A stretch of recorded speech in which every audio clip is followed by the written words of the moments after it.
Underway. This is, of course, the resumption of our meeting from last night, and I want to thank all councillors for an excellent evening and for the officials that organised it so well. I think that was a great evening, and the public and the council really enjoyed the occasion. We begin with the affirmation.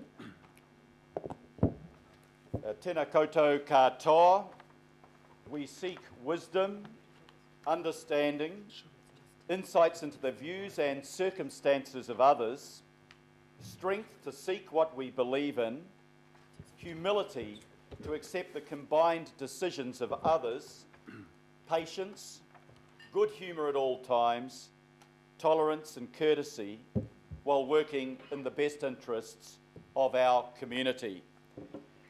And I know, just as when we read the prayer in Parliament, that all councillors will follow the affirmation which is agreed to around the table. I look forward to that.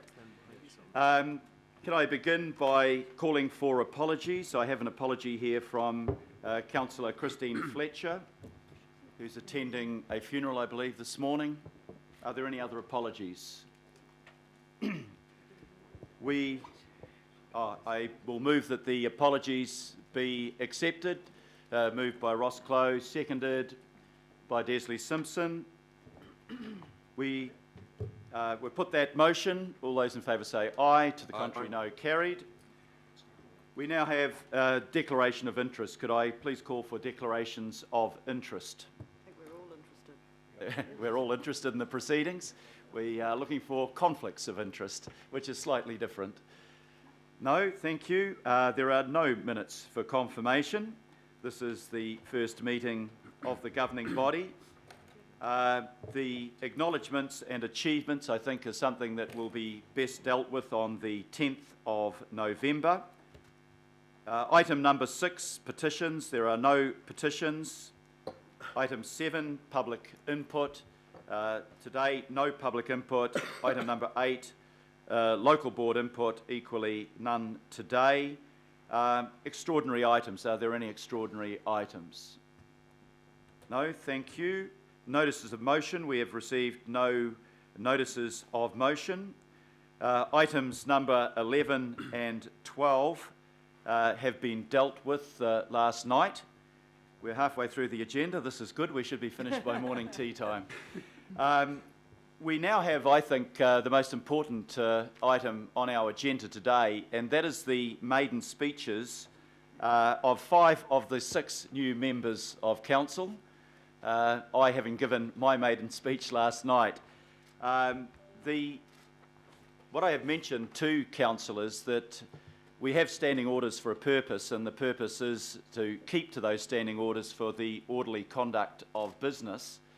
And therefore, we will, in general, be enforcing quite strictly the 5-minute or 10-minute speaking call.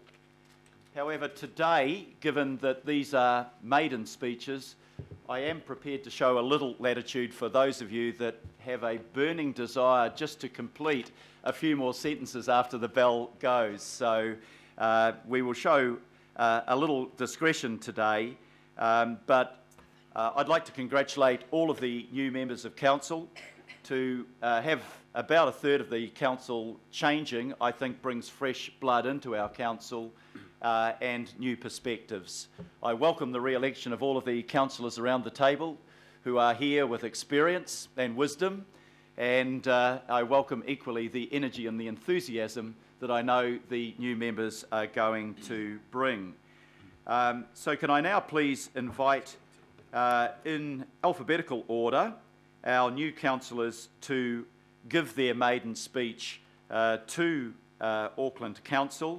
And can I begin with Councillor Whānana Efeso Collins. Talofa lava, Efeso.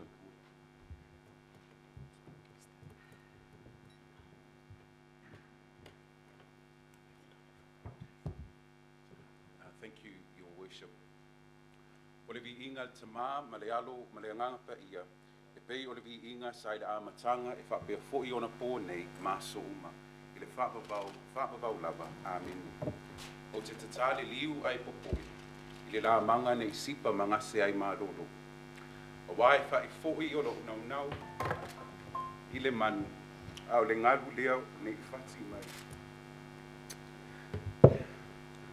O te whatu lo atu pa I o lau whainga luenga le atua. Whatu lo fōi pa I o le atu no ui ona tūlanga whaerote. Alo lava. Nunu watu whaatini o tau sala. Awai whaanga e ale tai pa pau lo tau tala atu. Ai whaalanu e te le lilo e te le lanu. Ai tauina tawane ai le anganga fia ma le anganga whaafitai o le au. Te talo le atua ia fōa ai mai le malosi ma le ola e au auna ma tau tua I pēr mo oe. Ai a tele pēr ma ano ai le vi ingo le atua whaafitai tele lawa. Mr. Mayor, 3 years ago, I had the privilege of standing before the generous people of Otara Papatoetoe as their newly elected chair. It was there that I spoke of the abiding entrepreneurial spirit of my parents who more than 40 years ago left the safety and comfort of their villages of Malie and Satufia, Satupaitea and Samoa to make Auckland their new home. New opportunities, new dreams, new jobs, a new life. It was for those reasons that they made the exciting and somewhat daunting journey here to New Zealand. Working on factory floors at New Zealand Products in Penrose, cleaning the operating theatres of Middlemore Hospital, and driving cab 059 for South Auckland taxis. They worked multiple jobs and long hours to put food on the table, clothe us, and send remittances back home to Samoa. All the while ensuring that my 5 siblings and I took the chance available to participate in a world-class public education system and adequately housed in a 4-bedroom state house on Preston Road in Otara. The first in my family to attend and graduate from university, I'm keenly aware of the price my family have paid for me. That achievement was the result of familial sacrifice and a system that looked to assist those less fortunate in life to have a fighting chance to succeed. I was at school in the 80s when my parents were told not to speak Samoan at home because it would be detrimental to our learning. International evidence now suggests that we know better now. I was also told by one of my 7th form teachers that I was too dumb to go to university. My undergraduate grades, which thankfully can't be legitimate, suggest even I know a little better. Fortunately, there were more people in my life who believed in me. Mr. Mayor, that's why thousands make Auckland their home, because like my parents, it stands for new horizons and a new start. Whether seeking refuge from war-stricken regions, a business opportunity, a change in career, or just wanting somewhere great to raise a family, Auckland is the place of new beginnings. At this point in time, we can capitalise on the influx of human resource for our people and our city, because by focusing on people's potential, we can seriously transform our society for better. Auckland is the place where ideas, voices, cultures and ways of living can be quite beautifully interwoven. And we need not fear the resulting collision that comes from being a super diverse city, because it's that diversity and difference which gives Auckland its unique character. We have much to learn from each other, and in order to do so, we must draw from a personal and spiritual well of humility, compassion, respect, and care. On these fundamental tenets of our genuine commitment to humanity will we build an enduring society, reducing the divide between young and old, decile 1 and decile 10 schools, white collar and blue collar, left and right. Building a great city is firstly about building strong and resilient people. Today, alongside my dear friend and colleague, Councillor Filipina, whom I'd like to acknowledge, we're blessed to be the elected members of Manukau, where 40% of our population is under the age of 25, like myself. Where 4 out of 5 people identify as either Māori, Asian or Pacific. It's the ward with one of the lowest rates of home ownership in the country and an increasing level of homelessness. Auckland's Accidental Property Millionaires Club is yet to reach the people of Manukau. Today, hundreds of children in my ward went to school hungry. Hundreds of our kids slept in cold garages and cars last night and hundreds of those very families take the little they have, forced to decide between paying for food or power or rent from week to week. Those stark choices are disempowering and demeaning. I know this reality because it's a reality that we lived in Otara for many years. I have a 4-year-old daughter who's here today and couldn't bear to see her go hungry or cold in winter nights, and I'm sure that every parent in this room would feel the same way. And so it is for these constituents, the people that I sit beside in church every Sunday, shop with at Hunter's Corner, barter with at the Mangere markets, and wait for the train together with at Otahu train station. It is for them that I stand today. They demand and deserve strong leadership for change, equity, and compassion. Every life, every experience, and every story matters. And not just for the few who know how to lobby those in public office or have now become experts at public forum and deputation. We have a duty to listen to all Aucklanders in all the languages of this city and at all its gathering places. Tāmaki Makaurau, Auckland, the place where goals are set, where aspirations come to fruition, the place where people must remain our focus. Yes, people, regardless of their postcode, religion, age, country of origin, or income bracket. The Auckland my parents came to was the one that was committed to building lives, strengthening communities, and giving people a decent place to work, live, school, and play. A place that my parents are now happy to call home. It is therefore my privilege to stand here today, ready, willing, and equipped to serve and speak for the people of Manukau, the face of the future. In closing your worship, I'd like to make a few personal acknowledgements. Firstly, a special shout out to my mentor and friend, Reverend Wesifili Unasa and his whaletua, Susan Unasa. To my brothers and sisters, all of whom are now based in Australia, my mother, Lotamau Collins, and my father, Tauili Sio Collins, who passed away 8 years ago. And I'm sure my dad is watching happily from heaven. To my parents-in-law, to Whāia Lengaoi o Betsa Elika and Asalemo Elika.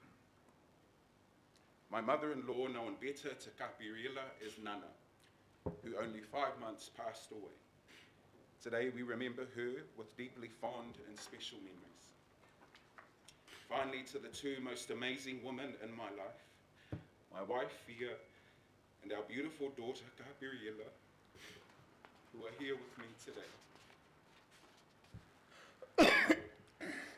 They are the inspiration for everything I do. I love you, family. May we always choose to put God first, foremost, and always. Your worship, thank you for the chance to offer my inaugural thoughts.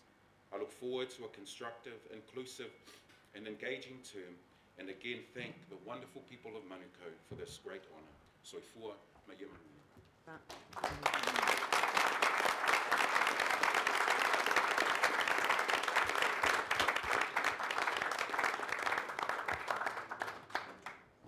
Whawhatai, Councillor Collins, that was a lovely speech. Sets a very, very high standard for all that have to follow.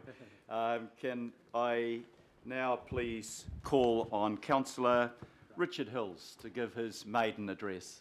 Welcome, Richard.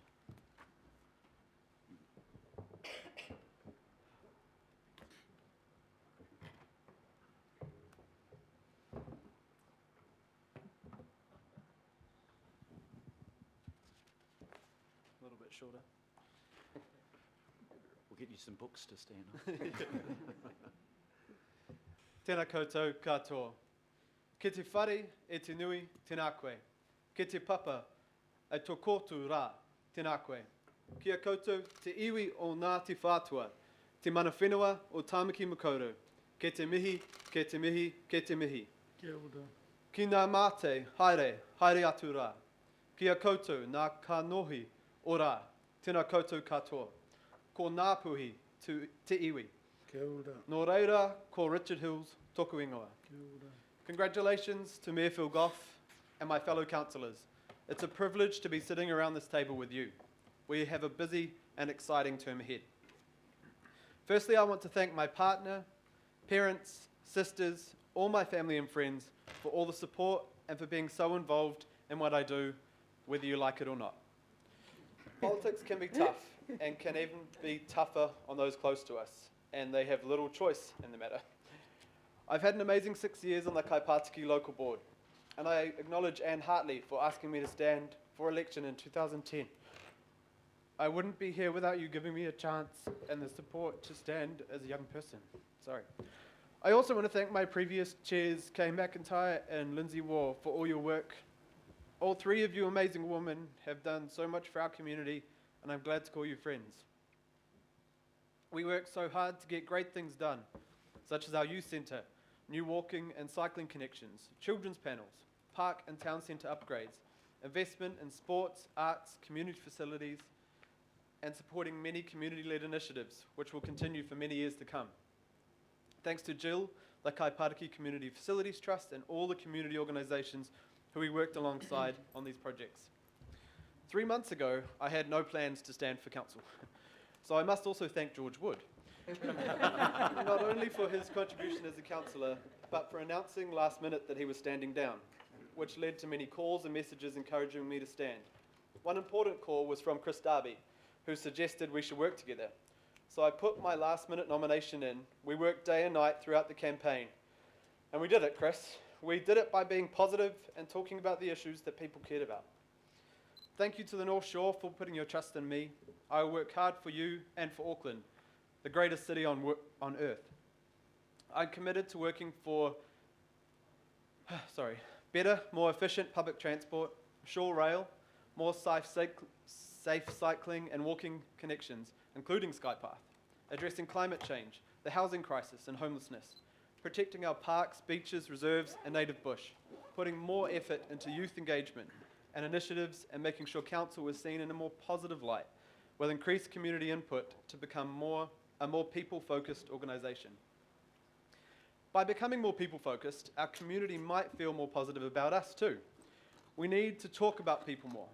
Public transport isn't about buses or trains, it's about people, how they get to work or around our city in a faster, less stressful, more efficient way. Cycleways aren't about cyclists, they're about people who just want to ride bikes safely and make room for others on the roads. Young people are just people. They happen to be a bit younger than us. I've been lucky to work closely with young people across our city for years. They have hopes and dreams. They have a lot more experience than we give them credit for. They love living here too. So let's respect their ideas and thoughts and plan a city with them for their future, not just short-term fixes for today. Growth is people. People moving here, being born here and living longer. It's not a new concept either. My mum is a daughter of immigrants who travelled here by ship in the 50s for a better life. They settled on the beautiful North Shore and contributed to society and the economy in many ways. My dad's parents were farmers in Whangaroa. Dad decided at 20 he didn't want to be a farmer, so he came to Auckland to find work and a new life. Mum and Dad met at work on this very street. Where am I? Queen Street. That way. They got married on Takapuna Beach, created a family in Glenfield, and worked hard to give us a good life. Without planning for growth, without immigration and internal migration, I wouldn't be here today. Most of us wouldn't be here. So let's embrace and include people from different backgrounds, different cultures, with different sexualities and gender identities. Let's create a city which is well designed, has safe walkable town centres and neighbourhoods. Let's work with iwi and local Māori in partnership. Let's allow more housing options where people already live and where good infrastructure is. And let's work with government to build new infrastructure and address housing affordability. Well-connected, diverse, welcoming communities means less crime, happier people, better mental health, fewer suicides. Connection means less isolation for our older residents too. More access to community facilities, more walking, more cycling, stronger, healthier communities in general. The social and economic benefits are huge. Much of this work has already started, but we need to be bolder. We must work right across Auckland and work with people to get this done. Let's treat the staff well. Let's treat each other well. Yes, robust debate is good, and we won't always agree. I'm not saying we all need to be best mates, but we are just people who got elected by other people to do a job. So let's focus on the issues and the people, so we can show Aucklanders that we're committed to the job, we care about their future, and the future generations to come. We need to work with our communities to get things done, and maybe more of them will be inspired to get involved or even vote for us or other candidates in the future. Mā whero, mā pango, ka oti ati mahi. He waka iki noa. Tēnā koutou, huri noa, e te whare, tēnā koutou katoa. Thank you.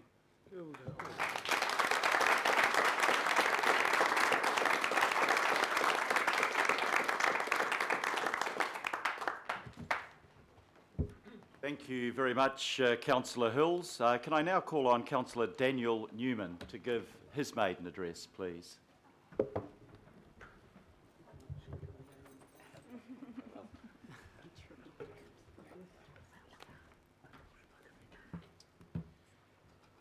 E nā iwi o te motu, I rau rangatira mā, tēnā koutou katoa. Your Worship, I begin by congratulating you, sir, on your election to the office of Mayor of Auckland and wish you and Mary and your family the very best. I congratulate Councillor Cashmore on his appointment as Deputy Mayor. I congratulate all members of the governing body elected and also every member of our local boards on their recent success. I acknowledge in particular my ward colleague, Sir John Walker. On the 31st of July 1976, Sir John powered away from Ivo van Dam and Paul Wellman to win the gold medal in the men's 1500 metres final at the Montreal Olympics. That same year, around 5 weeks later, I was born at National Women's Hospital and my then 19-year-old solo mother, Kathy Cran, raised me on her own. I've never met my real dad. And that's an all too familiar story experienced by many of my constituents.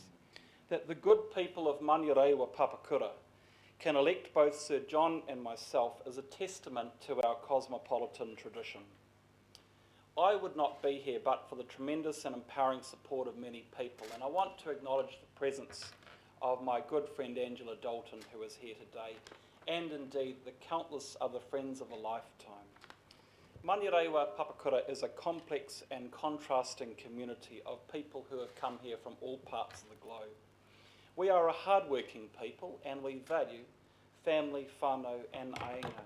Your Worship, we also value Easter Sunday as a time for loved ones, for fellowship and rest. I hope to use my incumbency to promote more young people, more women, more Māori, Pasifika and ethnic New Zealanders and support their promotion to elected public office on merit. That is what I believe, Your Worship, will be required if we are to drive greater participation in this Council's decision-making processes. Your Worship, politics is not easy, and I want to wish my predecessor, Callum Penrose, his wife Carol and their family my very best wishes for their future endeavours. My predecessor sought to be a good and diligent representative, and I thank him for his service. Your Worship, I hope to use this term to contribute to a transition to a workable and credible system of political leadership around this table, as well as co-governance with our local boards.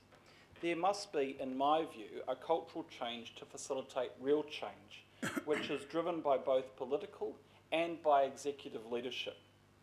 This body of people, the elected leadership, must shape the strategic direction and policies of this council, and that in turn must inform our CCOs. And local boards need to have responsibility to implement these strategies and policies, complemented by an enabling local long-term plan, asset management plans, and the ability to pursue local procurement. Our local boards need to help shape our placemaking, and I believe that we should welcome the co-governance model. It is a means to drive public confidence and to restore trust. Your Worship, growth is a vital business driver. However, we have a duty of care to balance the focus on growth with two other vital business drivers, the renewal of our assets and levels of service. Our constituents, hard-working people who represent this region's dynamism, deserve value for every dollar of rate spent. Progress moving forward should not mean the decline in the standard of living available to the people of Tāmaki Makaurau. Your Worship, one of the greatest challenges facing my community is the plight of many of our Year 9 cohort students who are unable to cope with secondary curriculum because of insufficient standards of literacy and numeracy. to many of our young people, many of whom are disengaged Māori and Pacifica, are struggling and indeed failing in education. Now, I believe that the solution will be found in the home, and it will be found in the classroom, and it will be found in trade training and employment pathways. It will also be found in business enterprise. So I want to use my time in public life to advocate for certain things. I will use my time as a councillor to advocate for and to help facilitate greater childhood participation in early childhood learning, to provide for better preschool learning and pathways for our young people as they move forward in their compulsory education. I will be supporting my local teachers to adopt a more integrated curriculum, which is going to be very necessary to improve the foundation literacy and numeracy skills that are taught to our children in Maniarewa and Papakura. And I will seek opportunities to facilitate family literacy. I'll also be an enthusiastic supporter of organisations like the Graham Dingle Foundation to support the rollout of great initiatives like KiwiCam within Maniarewa and Papakura schools. Your Worship, I will be a busy representative for the people who elected me to serve, and I want to thank them for their confidence and hope to do them proud. My prayers and love to my mother Kathy and to Tony, to Angela, to George and Jan, and to May, who is forever in my heart and in my prayers. I feel truly blessed for the love and the friendship of so many. Politics is a noble tradition and service is a privilege. I aim to do justice to my time here for however long that may be. I thank you.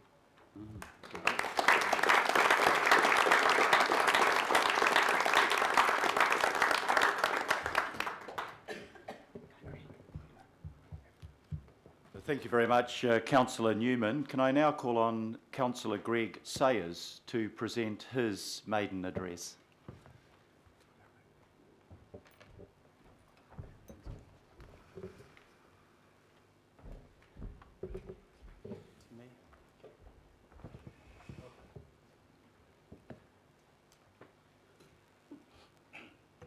Mr. Mayor, I stand before you today very proud to be representing Rodney, being put here by the people of Rodney in this third term of Auckland Council.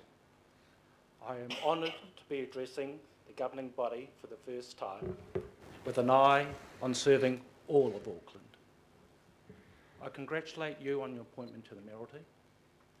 Aucklanders are looking to be led into a new era with a sense of common purpose and collective responsibility by the Mayor, the councillors, the CCOs and the local boards. Not forgetting you, Mr Town, and the council family group as well. This is an exciting time, an opportunity for a fresh start. I also wish to congratulate my fellow councillors and the local board members across Auckland on their election to office. Mr Mayor, I believe our mandate is clear. Council must live within its financial means. This means we must stop the wastage and overspending. If rate adjustments are to be kept low, making significant cost savings and gains in productivity are the two vital levers towards achieving this goal. Regionally, Auckland faces many challenges requiring our stewardship, ranging from over-regulated building consents and controls to infrastructure funding to knowing what a successful transport network will look like and much more. Mr Mayor, Rodney was at the epicentre of the 17% mistrust and confidence rating of Auckland Council. Of all the wards right across Auckland, Rodney residents had the least favourable view of council. Now this is salvageable and not expensive to achieve, and I'm about to explain how. My constituents are confused why Auckland has rezoned the townships of Kimyu and Warkworth as Auckland's northern growth centres, which already have SHAs popping out of the ground, without structure plans being in place ahead of building consents being issued. In the absence of structure plans, private plan changes can knock out sites where schools, water infrastructure, roading, broadband and power should be going, as well as social service providers. Government's responsibility to fix the Hill Street intersection at Warkworth, the State Highway 16 congestion at Kemu are able to be factored into structure plans, allowing increased justification and leverage for these particular projects to be funded by central government. Let's not pass up those opportunities. Rail to Kemu and the opening up of commercial and industrial land nearby so people don't have to commute will also be within scope. Mr. Mayor, I'm very conscious that you understand this well. You already know structural plans are a key concern. My intention now is simply to bring the solution on how to improve council satisfaction levels to the attention of all the governing body members. And this is done by including in next year's 2017-18 annual plan the requirement for these structure plans to be completed. The dollar investment is ridiculously cheaper than any public relations campaign. The other area beyond these towns is the rural sector's complete frustration. This is a territory where the NAG breakaway group is strongest. The council service they have been asking for year after year is for the roads to be made safe. Add to this the news, which I sincerely hope you have been made aware of, that dust particles generated from unsealed roads were classified by the World Health Organization as carcinogenic earlier this year.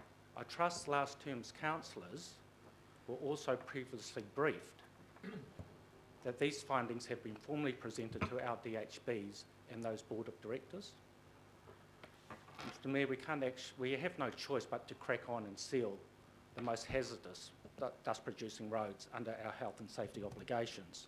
The NZTA has been quick to act, notifying all transport asset managers nationally, local government New Zealand, and the Office of the Auditor General about how to prioritise the danger levels of these roads and the solution. And in short, this will come at a regional seal extension investment of $10 million a year for the next 10 years.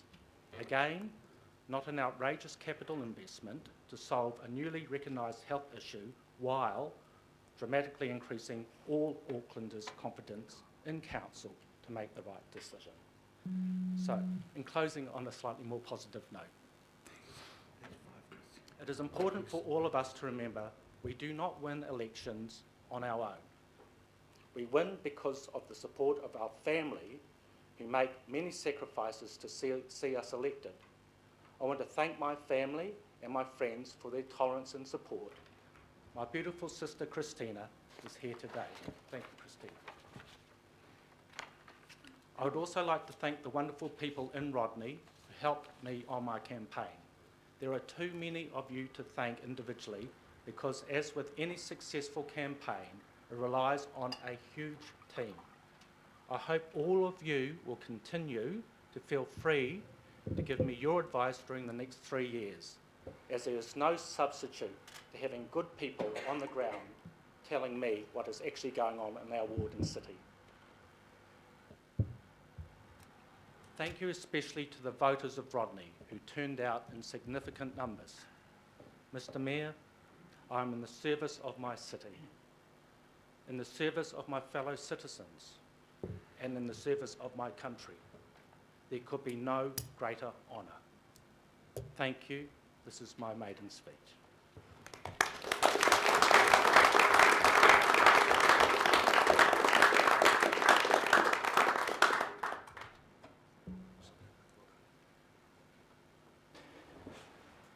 Thank you very much, Councillor Sayers. And last but not least, can I call on Councillor Desley Simpson to give her maiden address?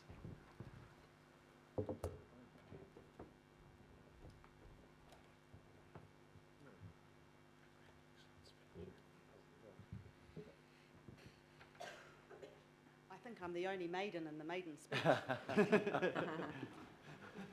Your Worship, fellow councillors, local board members watching, all of whom are part of Auckland Council's shared governance, It's humbling to stand here today as the second councillor for Ōreki and the first female Ōreki Ward councillor for Auckland, following on, of course, from Ōreki's very popular Cameron Brewer. Many of you will know me as the former Ōreki Local Board Chair, which of course I was for the last 6 years.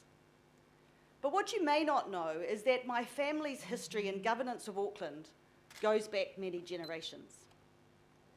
Many, many years ago, about 140 actually, and before this town hall was even built, my great-great-uncle, Sir Henry Brett, served 3 terms as an Auckland City Councillor before becoming the 6th Mayor of Auckland in 1878.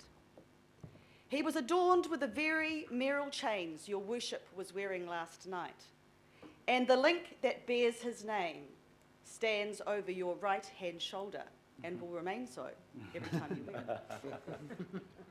He was of a time when Aucklanders wisely chose business leaders to run the city and run it with the effectiveness and efficiency of a business.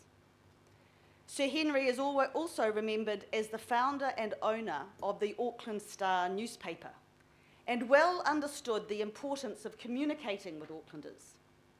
He even covered council speeches like this, albeit with carrier pigeons. Being keen on the arts, he donated the first pipe organ to the city for the Auckland Town Hall.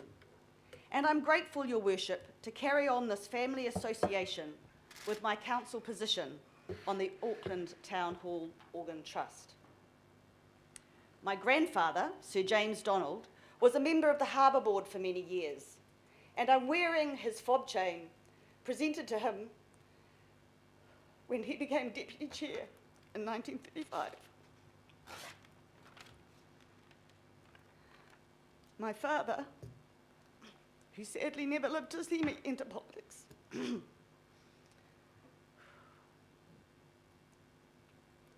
served briefly on the Auckland Regional Authority and on the old Auckland Electric Power Board, now known as the AECT. Family is very important. So 4 generations later, like my forefathers, I have a love for this city and a desire to serve its people embedded in my DNA. Your Worship, councillors, I want this 3rd term of Auckland Council to be one of real progress for our city.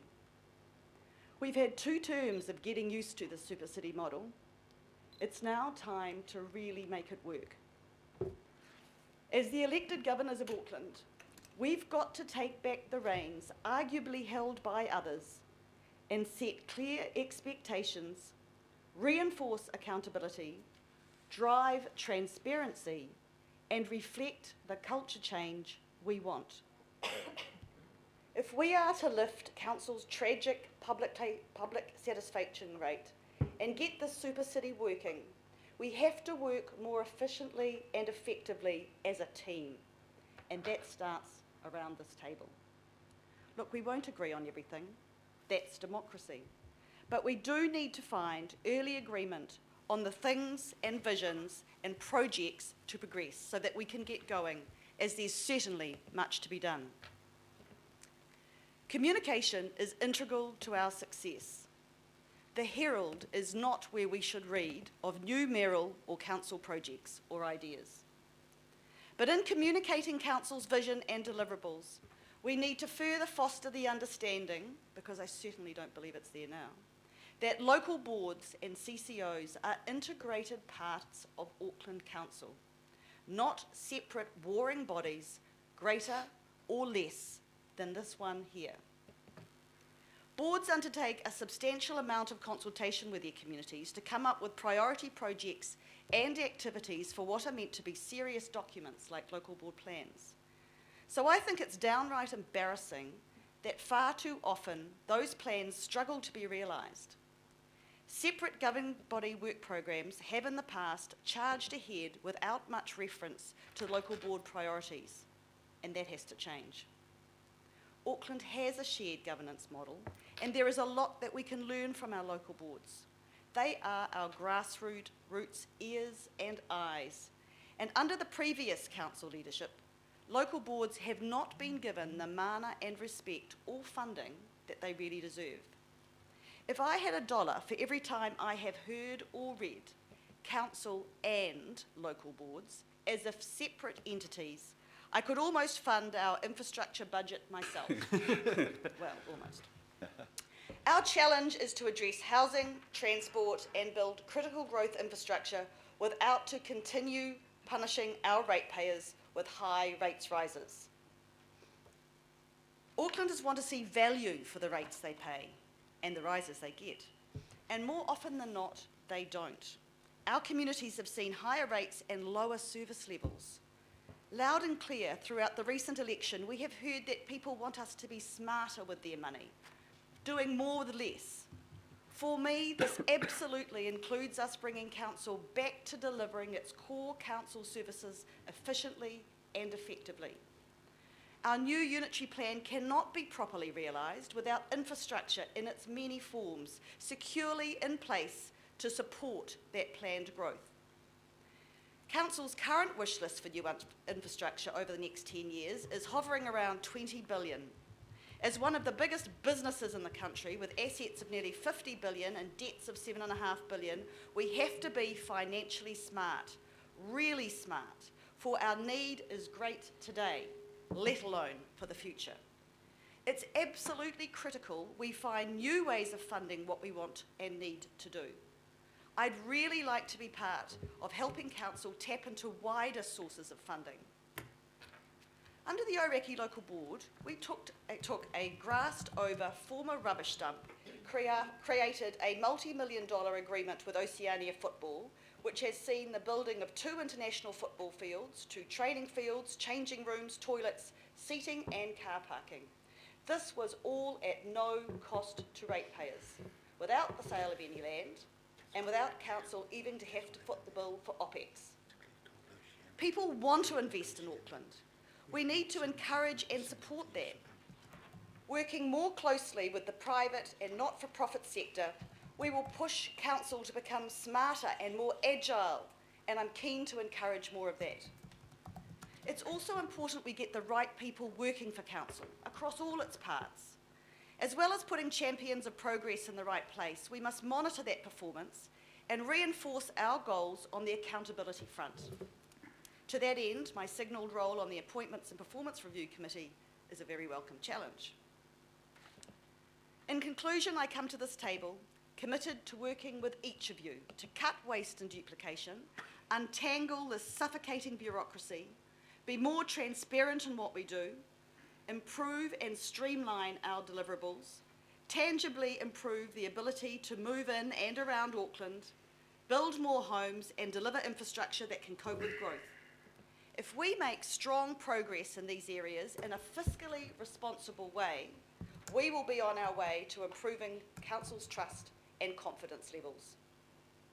I thank my wonderful family for their unwavering support, and the Ōrākei Ward for the opportunity and faith they have put in me to do just that. Ladies and gentlemen, it starts today, and I can't wait. Thank you.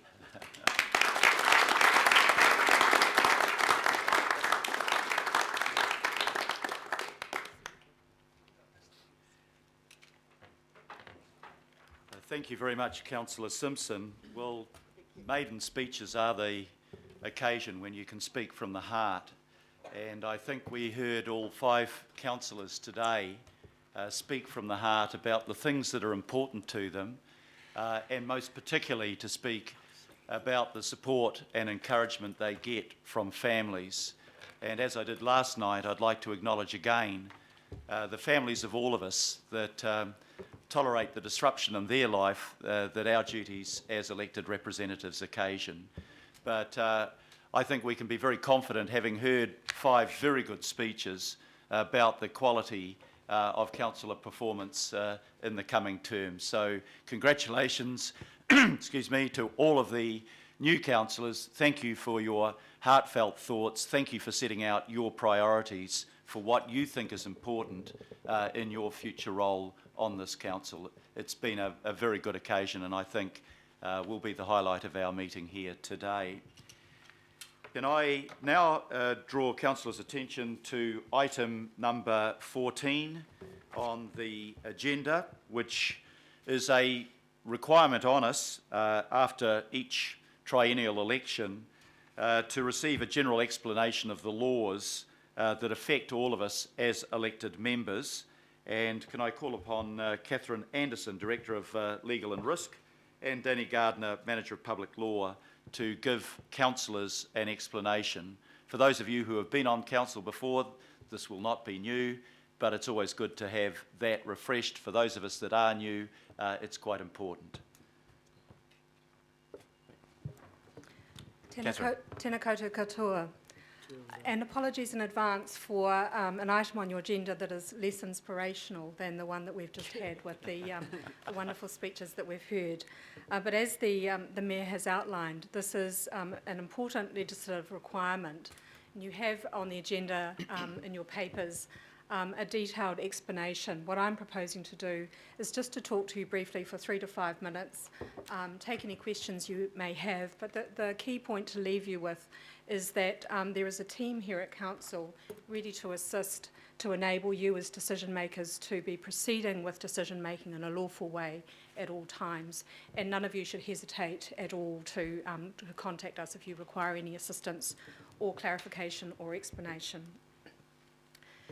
The important declarations that each of you have made last night in front of a large group of witnesses refer to 2 pieces of legislation, the Local Government Act 2002 and the Local Government Official Meeting and Information Act 1987.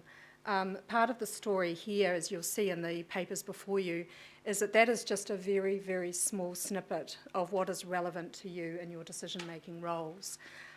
So there is roughly 178 other pieces of legislation relevant to Auckland Council, and there is also the common law, which affects your obligations to act reasonably, fairly and lawfully in relation to your decision making.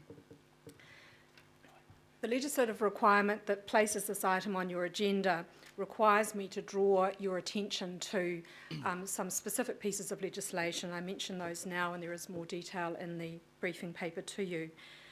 That is the Local Government Official Information and Meetings Act 1987, the Local Authorities Members' Interest Act 1968, relevant sections of the Crimes Act 1961, the Secret Commissions Act 1910, and the Financial Markets Conduct Act. Just very briefly in relation to the Local Government Act 2002 referred to in your declarations, this is of course the main act. It establishes the general legal framework for all local authorities in New Zealand, including Auckland Council, and it underpins a great deal of what Council does, and as decision makers you will do. It sets out the statutory purpose of local government, and it gives Council its power of general competence to make decisions that an ordinary person or body corporate could make, but importantly while carrying out matters that are within the scope of Council's role and purpose. The Local Government Auckland Council Act 2009 is of course the important statutory framework that created Auckland Council and outlines the shared governance structure, which is very important to decision making in Auckland. It also sets out the responsibilities of Auckland Transport, of Watercare, and of the Independent Maori Statutory Board. Importantly, it provides special requirements for decision making when elected members are making decisions. So those include certain procedural decision making requirements, such as the requirement to identify all reasonably practicable options, so that's part of good decision making, assessing advantages and disadvantages, considering the views and preferences of affected or interested persons, and consulting as appropriate, and the legislation prescribes when that should occur. There are also a range of other requirements in that Act. Overlaid with the statutory requirement is the public law obligation to act lawfully, fairly and reasonably when making decisions. And what that means in any decision-making context is very dependent on the context of the decision and the nature of the decision and the context in which you will be making that. So again, we can advise you on a case-by-case basis. The governance workshops that are scheduled for over the coming 2 weeks, there will be an opportunity for more detailed discussion around those matters, and the sessions will be presenting at those workshops.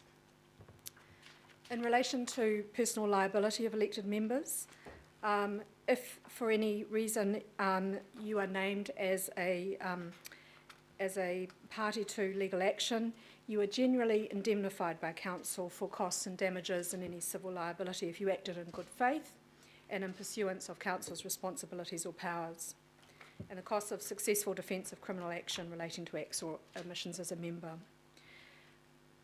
There are provisions in that legislation for certain circumstances where you may be personally liable for any unlawful loss of council. There are certain defences available, and there is a very high threshold trigger for that liability arising, and that members are only liable if the Auditor General issues a report on the unlawful loss to the Minister of Local Government. In relation to the Local Government Official Information and Meeting Act, there are two important aspects of that. First of all, it governs how meetings such as the meeting that we're in today are conducted, and also how council is to respond to requests for information it holds. In relation to the provisions for how council meetings are conducted, the standing orders form an important part of that procedural requirement, and members are required to comply with standing orders. There is, of course, an very important presumption in that Act that council decision meetings will be open to the public, and that is to enable effective public participation in council decisions and council's accountability. But there are opportunities for when good decision making requires the public to be excluded for that to occur. That is a matter which is voted on a case-by-case basis by elected members. The transparency and openness principles that underpin the official information component of that is that, consistent with the principle of open and transparent democracy, information is to be made available unless there is good reason for withholding it. I mentioned the Health and Safety at Work Act, and there has been an extensive education program for previous existing members in relation to this, and that education program will continue. The important point, and it's the obligations of due diligence are explained in detail in the information on the agenda. The important point for you today is that council as the entity has an obligation to ensure the safety of its staff, visitors and others. The role of elected members is to exercise a duty of due diligence. There's 6 specific aspects to that duty to ensure that council is fulfilling that obligation. In relation to the Local Authorities Members' Interests Act, this deals with financial conflicts of interest in certain circumstances that prohibits elected members from taking part in discussions or voting on situations where an elected member has a direct or an indirect financial interest other than an interest that is in common with the general public. And the members that have been participated in the assessment of positions in advance of the unitary plan decision making will be aware of the detailed analysis that's required to ascertain whether that interest is triggered in any particular circumstance. It also prohibits elected members from entering into contracts with the council that are valued over $25,000. And an important point to be aware of there is that these rules can apply where a spouse, partner, company, or possibly family trust has a financial interest or is concerned in any relevant contract. There are important other rules outside of this statute that concern financial and non-financial conflicts of interest in public decision making, and those are reflected, of course, in our standing orders and in our code of conduct.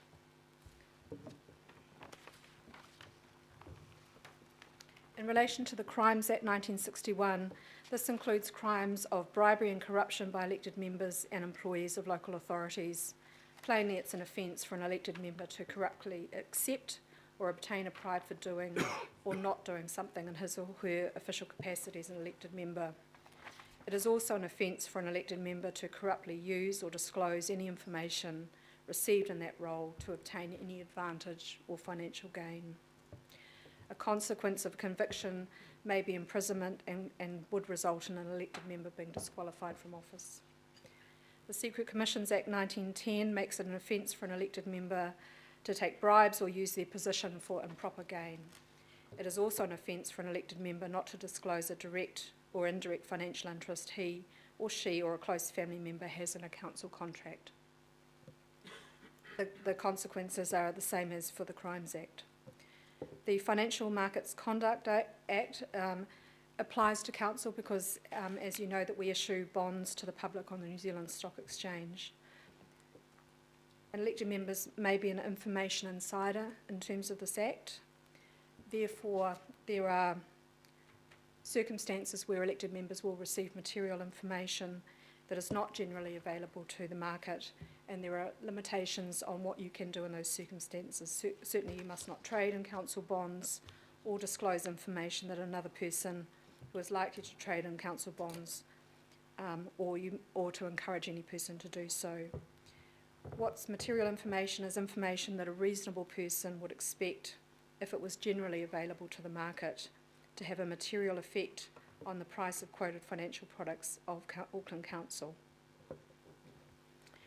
You have also specific responsibilities, just like company directors, when investment offers are made to the public, and in those circumstances many of you around the table will be familiar with the advice that goes out at that time to refrain from any public comments at such times. Again, there are potential civil penalties, criminal convictions and potential disqualification from office for breach of those requirements. That was all I was intending to go through in terms of a brief overview, but I do encourage you to keep the paper that's attached to this agenda as a ready resource and not to hesitate at all to come to me or my team for any specific advice you may require. Thank you very much, Catherine Anderson. Are there any questions of the Director relating to the information you've just received? I think it's reasonably clear, but also very important that we acknowledge those rules and regulations which are binding on us. Can I move that the governing body note the general explanation of the laws affecting elected members? Have I got a seconder? Seconded by Bill Cashmore. John. All those in favour, please say aye. To the contrary, no. Carried. We now come, thank you very much, Catherine and Danny. We come to item number 15 on the agenda, which is the establishment of committees and the appointment of chairpersons. Back in October, on the 20th, I announced my decisions in regard to the committees that have been set up and the appointment of chairpersons. I think the significant, and there are significant changes that have been made here, changes that are designed to improve the effectiveness and the efficiency of how we operate. And the net effect of those changes is to reduce the number of committees from 19 down to 9. That is quite a major restructuring. And the purpose of that, excuse me, is to streamline our decision making. The consequences of those decisions are that we'll have 5 fewer meetings a month, up to 15 fewer reports needing to be prepared, and an estimated 25% saving in councillor and official time. I'm conscious and mentioned by some giving their maiden speeches that people have called on this council to be more effective and efficient, to do more with less, and to find savings where they can be made without diminishing the quality of our decision making or the services that are provided. And that's what this restructuring is intended to do. As with any restructuring, you don't always get it 100% right the first time. And I've also announced that a year hence we will be examining how that has worked, whether further changes need to be made, and also examining the performance of those who have chaired the committees, who have been appointed as chairs of the committee. I think that the changes are significant. They're not made in a vacuum. I've listened to what each of you have said to me when I've asked you about this. I've listened to the reports that we have received from officials, and I think that this will be a significant step forward. But now is the time if you have any issues that you wish to discuss or questions you'd like to ask on this noting recommendation. Yeah, please, Councillor Hulse. Thank you, Mr. Mayor. I just want to raise an issue, and I'm not going to move an amendment or move any recommendations in connection with this, but it's something I've given a lot of thought to, and looking at the relationship between the Planning Committee and the Environment and Community Committee, and particularly in light of some of the comments made in the maiden speeches, housing is the most critical issue that this council is facing, and it's certainly one that you've identified correctly and have championed to deal to. The issue that I want to raise is the supply side quite correctly sits within the planning committee, so that's all the work that's been done, you know, driving growth issues, infrastructure issues and planning issues forward. However, the other side of that is the impact on community, the relationships, the partnerships with community, the impacts on the real people who are going to live in these houses and the communities into which we are imposing future growth. So what I'd like to propose, and in discussion with the Deputy Mayor and Councillor Darby and our Deputy Chairs, Councillor Filipaina and Councillor Lee, I think we need to just have a discussion whether it's a change to the actual delegations or simply an agreement through the work programs that within the Community and Environment Committee, which then works in partnership with Councillor Casey, that we have the ability to deal with the community aspects of housing. I think these have been dealt to reasonably effectively, but I think we now need to put the full force of what's available through this committee into that issue to complement the work being done by the Planning Committee. So I won't move a recommendation in that direction, but I would just like to signal that I think that work needs to be done. Thank you very much, Councillor Hulse. Is there any other comment on that before I make a broad comment? Not on. Yeah, Councillor Darby. Thank you, Mayor. And while this is more relating to the terms of reference, which is item 16, I'm happy to consider it here. And I think there is a place for us to, not just the chairs and deputy chairs of the major committees, but also the councillors to have input. And most importantly is your office as well, Mr. Mayor. You've outlined a structure here, and I think it's a good structure. It's a long overdue, well-refined structure, and thank you for that. I appreciate that. I'm happy for us to look at maybe some overlaps and some refinements. But I think it's important that we finalise that and get that back on the table pre-Christmas at our ultimate GB meeting, governing body meeting prior to the recess, so that we can give some certainty going forward. But happy to do that, do it liaising with the chairs, the Deputy Mayor, and most importantly, all the elected members and your office. Thank you, Councillor Darby. Can I recognise Councillor Filipaina? Not on this particular issue, Your Worship. I've got a comment and question, however. Oh, okay. Should I hold so that? I will wait I'll hold for your that over comment, until we've dealt with this and then issue. I'll Thank speak you. Councillor Cashmore. Thank you very much, Mr. Mayor. With this new committee structure, there are going to be obviously numerous overlaps with the three committees of the whole. And as we work through the management programs and work programs for the next 3 years, there will be have to be some iterative work done to actually say where Pacific pieces lie. And you think of things like Tamaki Redevelopment Company. You think about housing for elderly.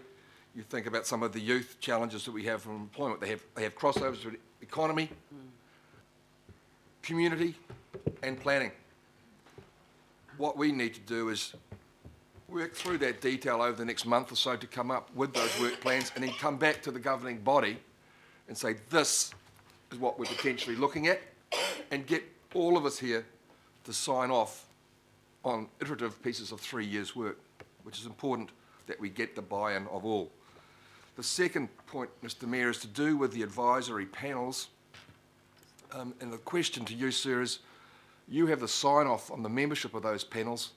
When are you proposing that we go through those lists to procure those names, those numbers, and to get your recognition and official stamp? Because there are some people wanting to kick off those panels quite soon. 3 people approached us last night. Yep. Okay, thank you very much, Councillor Cashmore. If I can just respond to this item on the agenda. I think Councillor Holst makes a valid point, and it's been reiterated by Councillor Darby and Cashmore, that whenever you set up the structure we have set up, the 3 committees of the whole, there will be some overlap, there will be some crossovers.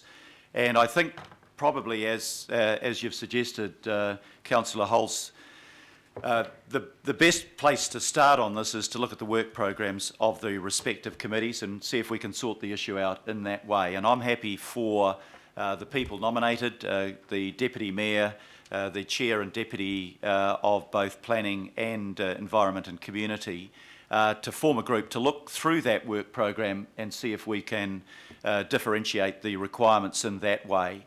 If there are more fundamental issues, then obviously we would have to look at the overall structure. But I think that it can be dealt with through the work programs that we set up. In relation to the advisory panels, we've still got to do that work. Deputy Mayor, Councillor Casey has been appointed with an overlord's, I think that's the right term, role. The message that came back to me on the advisory panels, mainly from the community groups, actually, as you may have found, is that groups out in the community did want an avenue by which they could approach council and have their voice heard, and they wanted those advisory panels to be two-way forms of communication. The challenges, I think, are to get, as always, the right people on the panels so that we are getting people who are respected and broadly representative of that sector, and to make sure that the the panels are functioning as they ought. So we'll work through that process. Perhaps if I can ask Councillor Casey to have some responsibility in that area so that we get the appointments up so that the panels are up and running, so that before Christmas people know that they are on the panels and know what will be expected of them. And maybe, if we make really good progress, to have clarified terms of references for each of those panels. Fine, thanks. Now, is this on this topic, Councillor Lee? Yes. Yep, Mike. Thank you, Mr Mayor. Congratulations on your attempt to rationalise and streamline the committees and processes of the governing body. Obviously, the Super City and the governing body of the Super City has a very heavy workload and a wide ambit of responsibilities, taking into account the work of the 7 territorial local authorities and the Auckland Regional Council. I have some doubts, Mr Mayor, whether jamming all of those responsibilities essentially into 3 major committees will actually work or deal with those responsibilities in the way in which they are needed. I look at Environment and Community Committee, which not only has responsibilities for the protection and enhancement of the environment, but also to drive economic development. All too often in the past, the environment has suffered from driven economic development. And so I wonder how much balance and how much time can be adequately given to natural heritage, to built heritage, which is something the people of Auckland are very, very concerned about, Resource Management Act matters, and so on. Another matter I'd like to raise with you, Mr Mayor, is the matter of transport. There's been a great deal of publicity about your views on council representation on the board of Auckland Transport, and you've indicated to me before the meeting that you'll be dealing with that at another meeting next week or so. Leaving that matter aside for the moment, I want to remind you, sir, that the Royal Commission into Auckland governance proposed that there be a Transport or Infrastructure Committee as part of the oversight and accountability for Auckland Transport, which the Royal Commission originally proposed.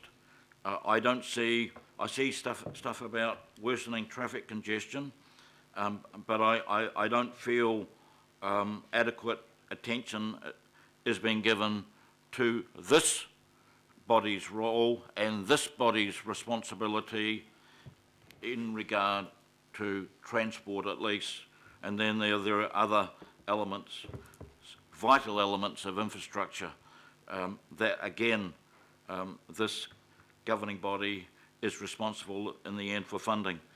So, Mr Mayor, I believe that you are at least one committee short on the committees of the whole or of major committees to deal with heritage, to deal with regional parks, to deal with natural heritage, and to deal with transport. And I urge you to give this matter further thought, because I have to say I don't believe the structure is adequate to deal with the responsibilities that we must deal with. Thank you.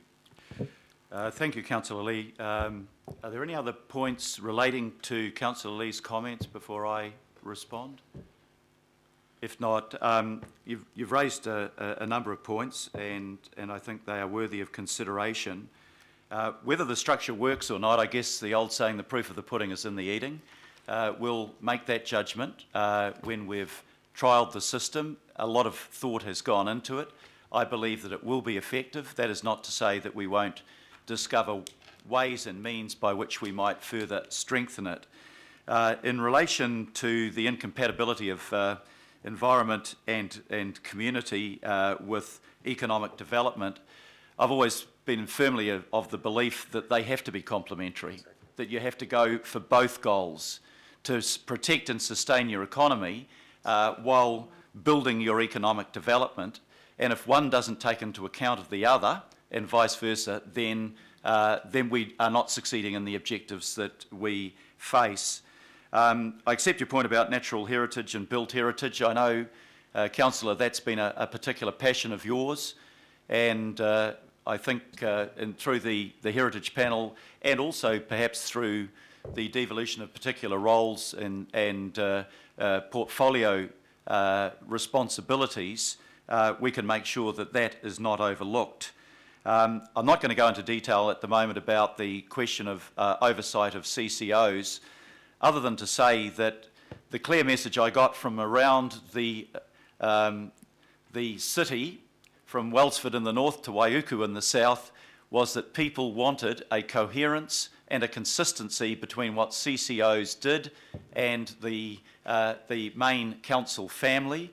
They wanted clear accountability, and what I announced in answer to a request from a journalist at the meeting was that I was not filling the councillor positions for the time being until we had judged whether that was the most effective form of accountability.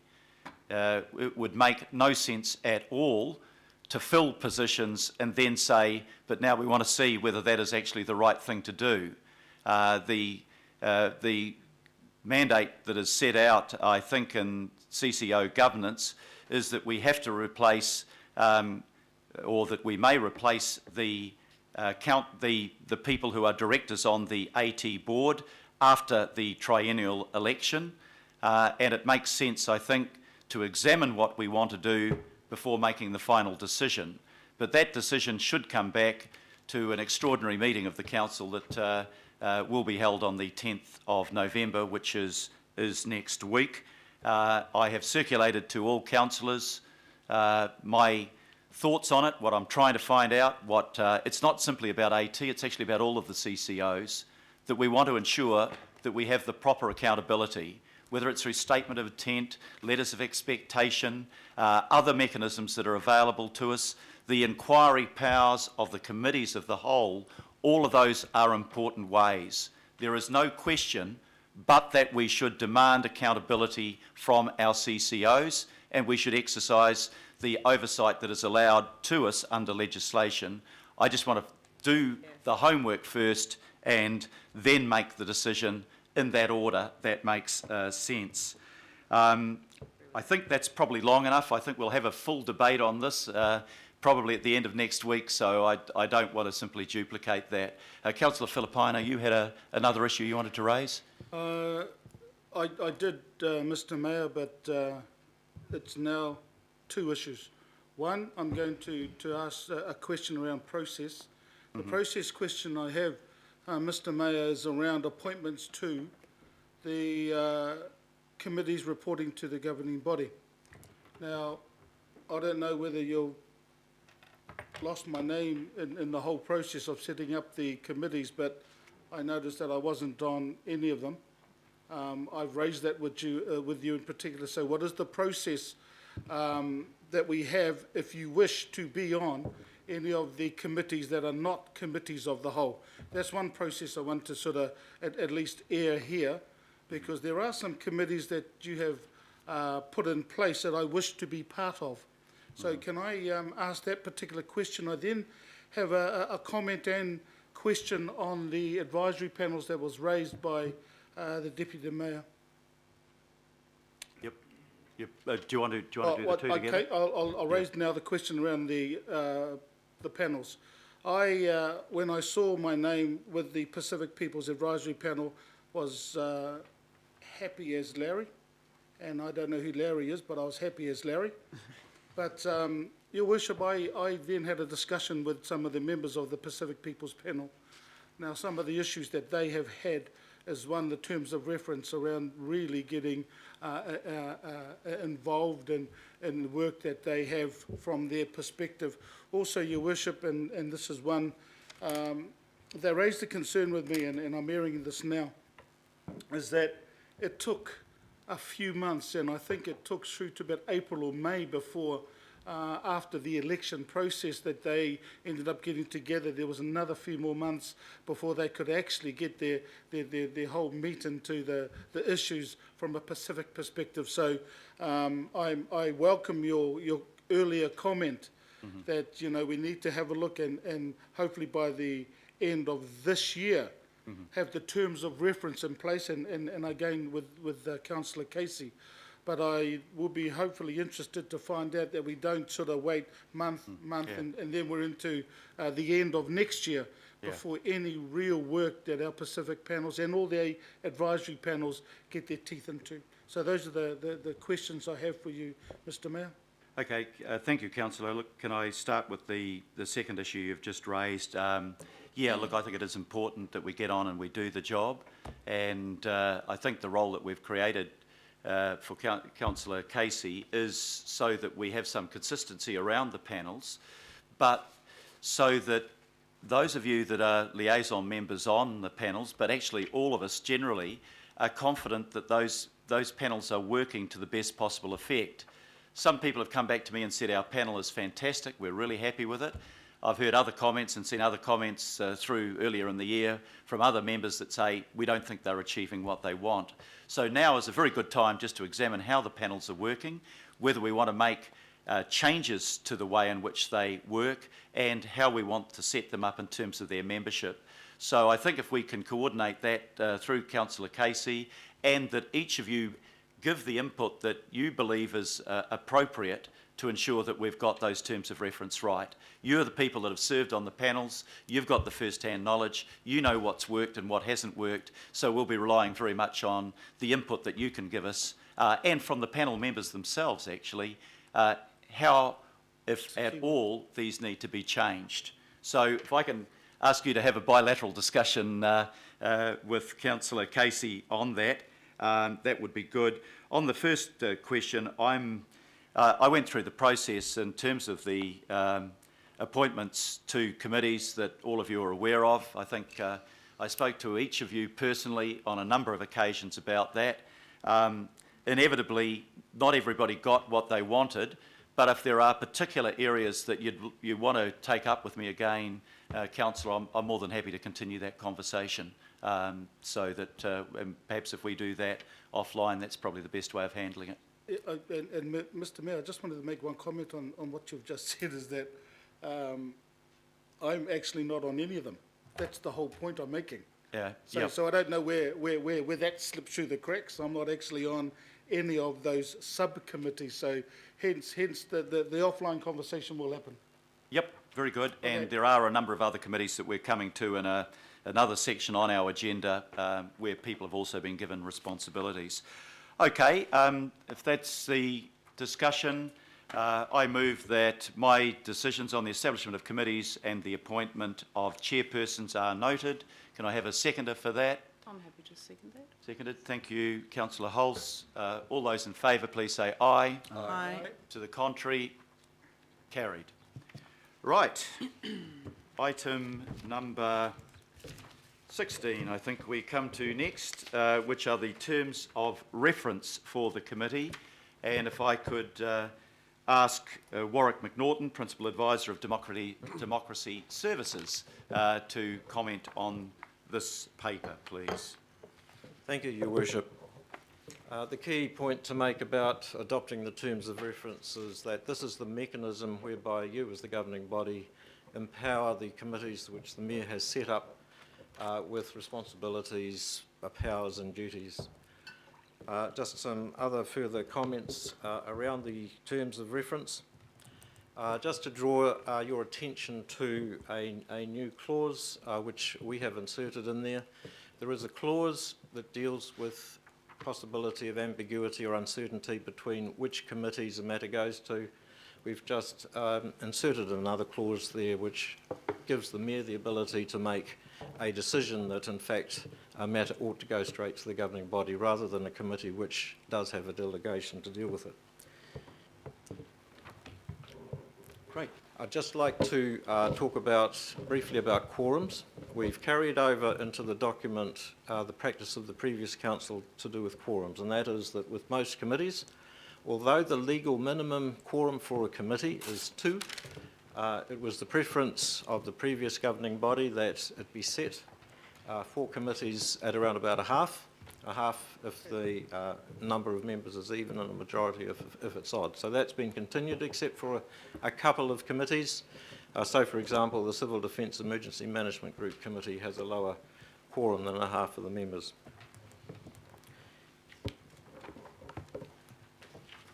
And just to come back to a point that was being raised with yourself, Your Worship, in the previous item, and that's to do with membership. The terms of reference include the members of every committee, and there are some committees, some entities where there are still vacancies. And so we've amended our recommendations on the report to allow for further appointments, and those amended recommendations are on the screens above you. And so, Mr. Mayor, we'd draw the attention of the meeting to those.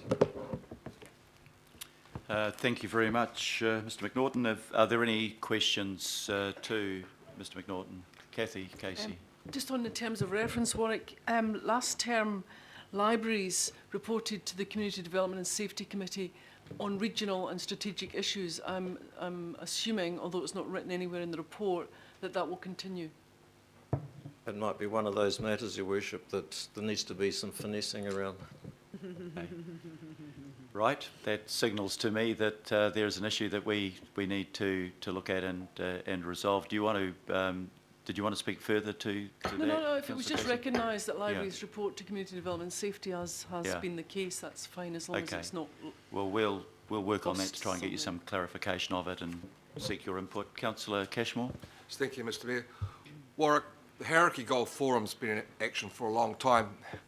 We have 2 other harbours, and we have had a Manukau Harbour Forum that's been populated by local board members for the past term and a half, term and 3/4.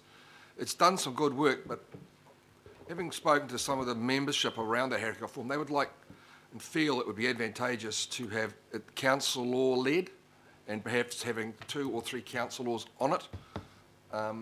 Just wondering what your feelings, opinions, about how that may be actuated into reality. As the Manukau Harbour Former? Correct. Your Worship, there's a separate report to do with entities that are not within the committee structure, which my name is on, but I'm not the expert in terms of those entities.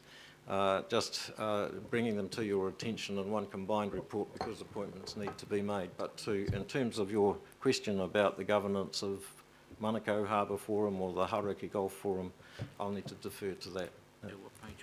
Just circling up.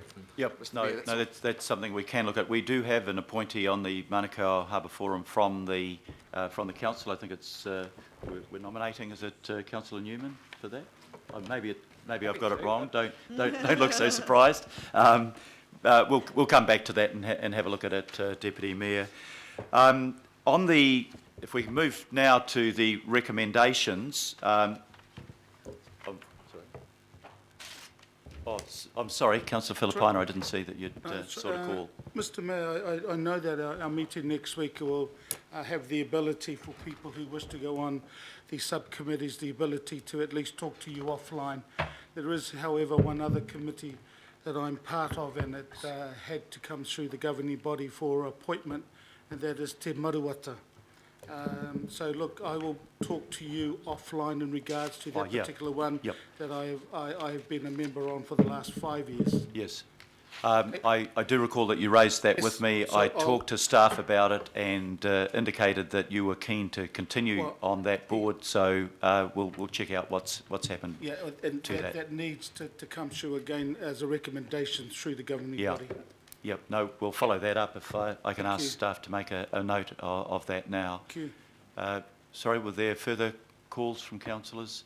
Otherwise, Councillor Casey? Recommendation A. Who's the 2 other councillors?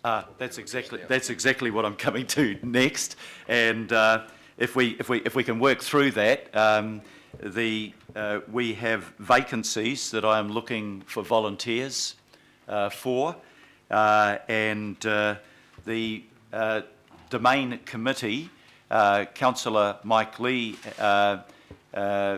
has indicated interest in that. I was looking for 2 other councillors who are prepared to serve on the Domain Committee. So if councillors have an interest in this, if you would like to indicate that to us now. Desley. Yeah, I'd be quite keen. Thank you.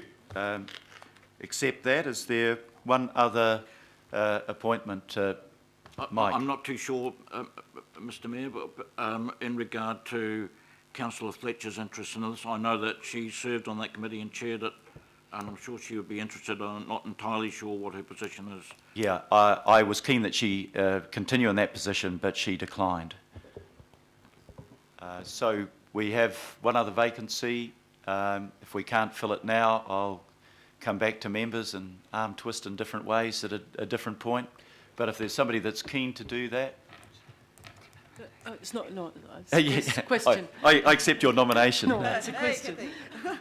According to the terms of reference, the governing body appoints the chairperson of the Domain Committee. Can I suggest that we appoint Mike Lee as the chair of that committee at this meeting? I'm happy to do that. Happy to accept that nomination. I just want to see if there's one other volunteer that might like to go on the Domain Committee. I'm trying to think of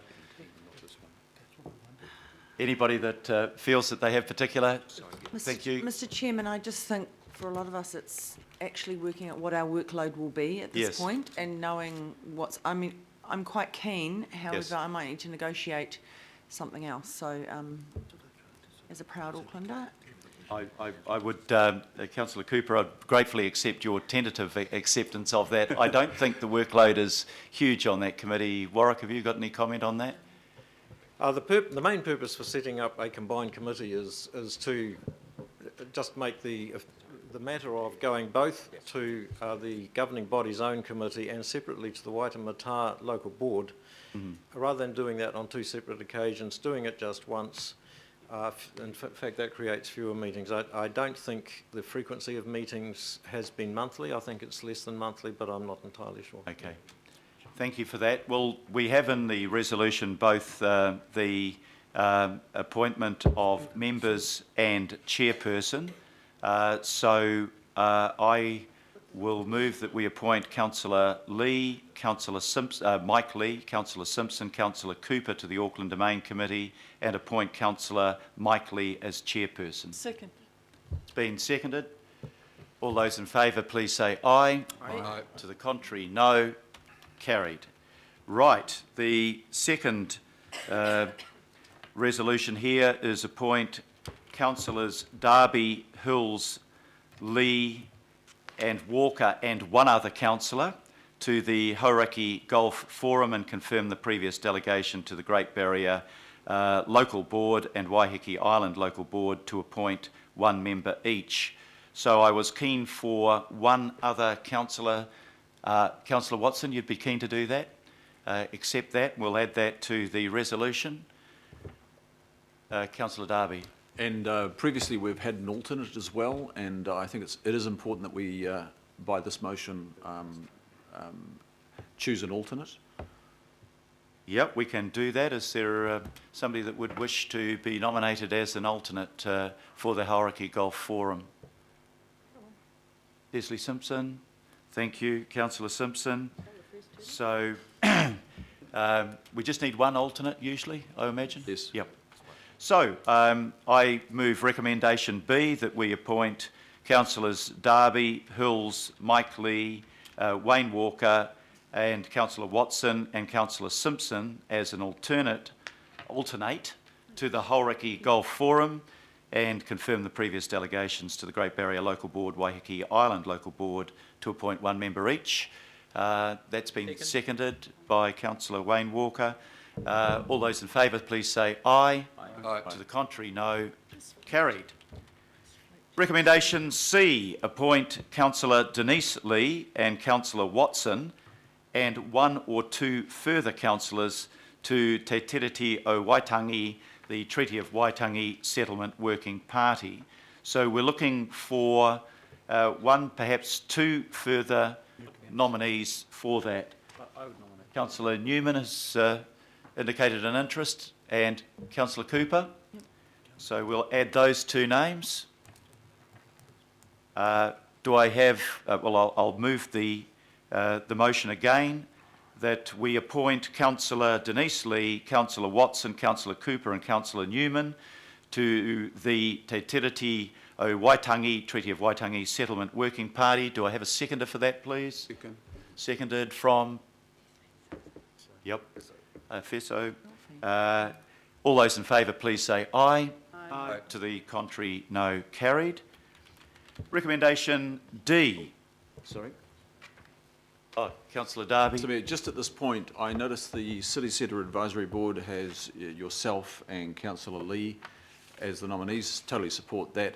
I'm wondering, given my planning committee role and the importance of the city centre, if I could be the alternate. If yourself, you'll be very busy, Mr. Mayor.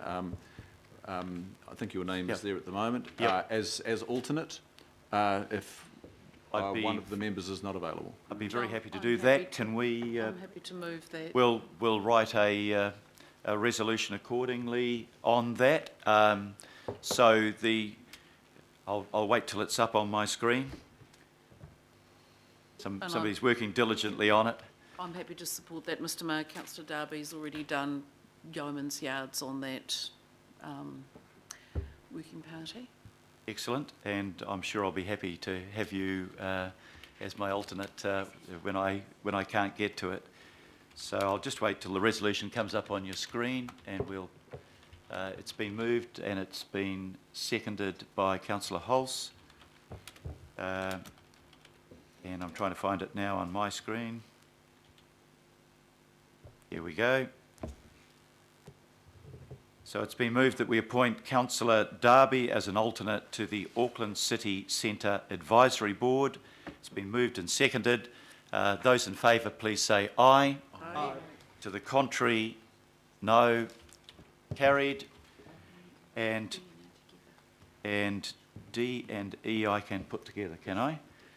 Right, so let me read the last two resolutions. Adopt the terms of reference for the committees in attachment A to the agenda report as amended to include the additional appointments above, and delegate to those committees the responsibilities, duties and powers set out in the terms of reference. And E, authorise the General Manager Democracy Services to amend the terms of reference by reflecting additional decisions of His Worship the Mayor and the governing body that relate to the terms of reference, such as membership of committees and advisory panels, and to make any other amendments of a minor nature. I will move accordingly. Do I have a seconder for that? Second that, Mr Mayor. Seconded by the Deputy Mayor. Those in favour, please say aye. Aye. Aye. To the contrary, no. Carried. Right. Agenda item... Mr Mayor, before you Councillor before you Lee. move away from that, the council, I think, in its first term, governing body did set up a joint steering group between the governing body and local boards and the Independent Maori Statutory Board, if I recall, in regard to the commemoration of the Great War Centenary. That was a reasonably busy committee, Mr Mayor, and I wonder if you could give some thought to how we may continue its work. There was also a World War I Centenary Memorial Working Party, which I chaired, which has brought the process of a centenary memorial to a definitive stage. And again, some thought needs to be given by yourself, Mr Mayor, and the members about how that role is to be continued, whether the steering group and the working party is reconstituted, or whether another mechanism is looked at. But please, just don't jam it into those committees of the whole. They're going to have a lot of work to do, doing a lot of other stuff. So I'd be grateful if you could give some thought.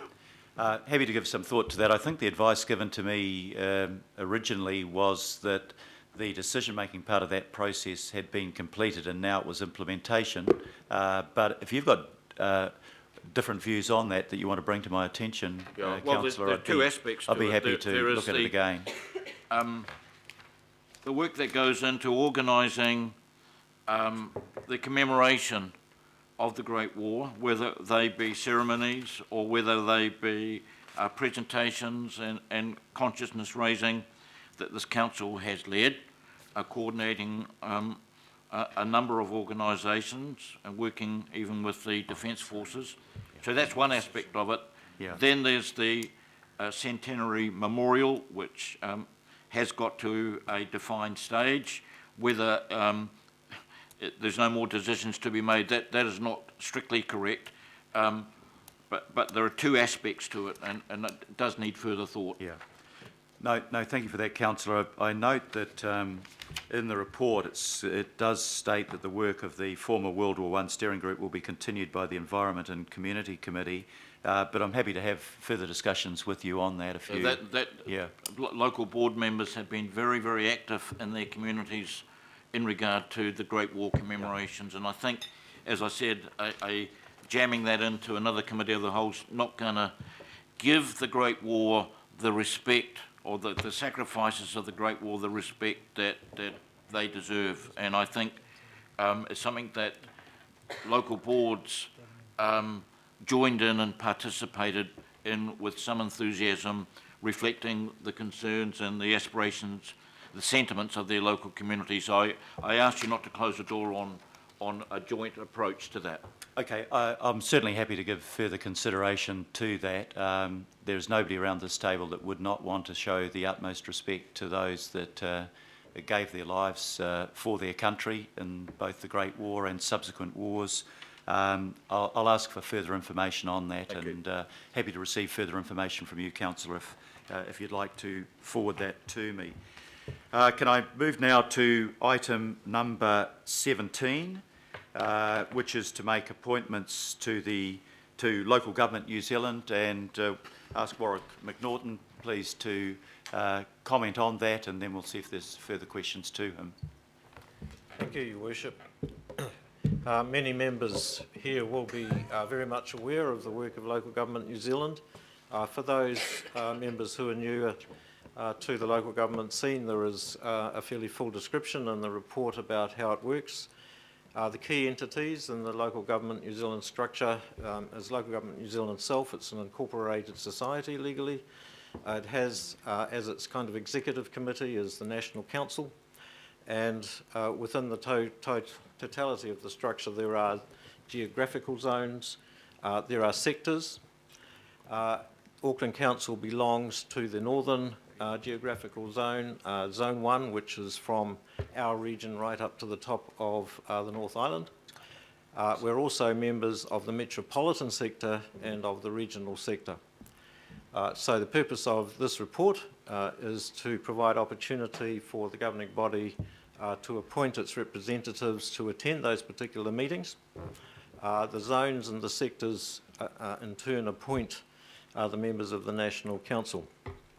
There was some discussion prior to the elections with the chair of Zone 1 and interested local board members about how best local board members may be able to contribute. As a result of those discussions, the proposal here is to suggest that we invite local boards to actually nominate a defined group of local board members who will commit to and participate in local board meetings, and which having that defined group will make it a lot easier to brief members prior to meetings and so on. So if we can make our appointments of councillors at this meeting, then the appointments, the identification of local board members will occur through the local board chairs forum. Thank you very much, Warwick. Are there any questions?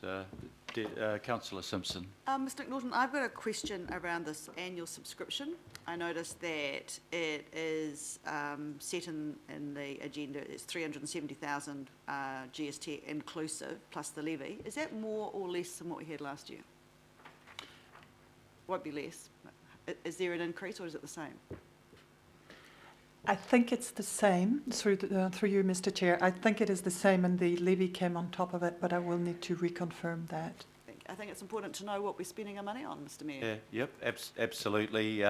So maybe we can check out how that has moved, and for a newcomer, and I'm that, just to know exactly what we get back from that and what it goes towards would be very useful from my point of view as well. So I think it's important that we're part of Local Government New Zealand, and we are an active contributor, but we do have the right, if I'm preempting what you're about to say, to make sure that the money that we are contributing is being spent to good effect.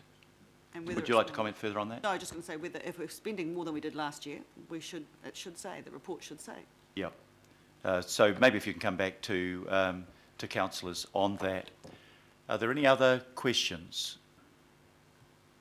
Okay, what we've done... Your Worship, if I may, could I suggest, you will see on the screen that we have added a recommendation E. I noticed that to meet Councillor Filipaina's wishes. That's right. So just wanted to... That's what you call prompt response, Councillor. Prompt recognition. No, that's good. I'm sorry that was an oversight previously.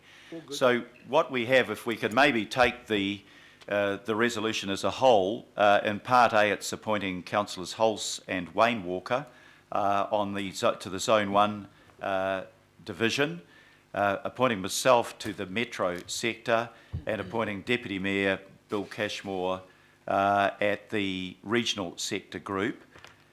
D, confirming delegations to make other decisions that we might need to make very quickly without being able to come back to the council in regard to appointments at the National Council level, and appointing Councillor Filipaina to attend and represent us at meetings of Te Maruata National Subcommittee meetings. So if there are no objections, I'll put those recommendations as one, Have I got a seconder for that? Councillor Casey. All those in favour, please say aye. Aye. To the contrary, no. And it's carried. Item number 18 is appointments to other entities. And once again, Warwick, if we can ask you to speak to this report. Your Worship, these entities are organisations which have provision for the governing body to appoint members to. Normally, most such bodies who have council appointees on them are deemed to be council organisations, and through the course of the term would otherwise have those appointments made by the Appointments and Performance Review Committee.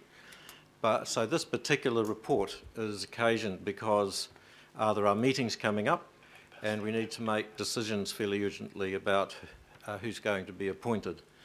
So really that's just a rider for me to make a disclaimer that I've combined a number of positions into the one report, but I'm not really the expert on these particular entities. Great, thank you. Are there any questions? If not, we should probably, because we haven't... Oh, no, sorry. Sorry, Councillor Oh, no, Philippine. all good. All good? All good, thanks. Just one point to note, Your Worship, and that is because we already dealt with the Hauraki Golf Forum under the terms of reference, Yes. we've taken it out of these.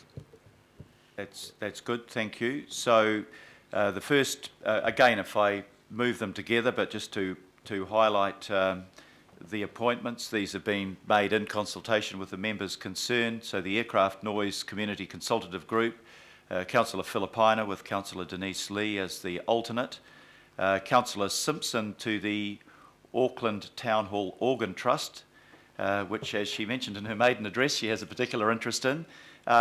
There was a suggestion you thought there needed to be a second person for that. I'll talk to you about that. Okay, so we'll leave it for Potentially, now. doesn't have to be a councillor.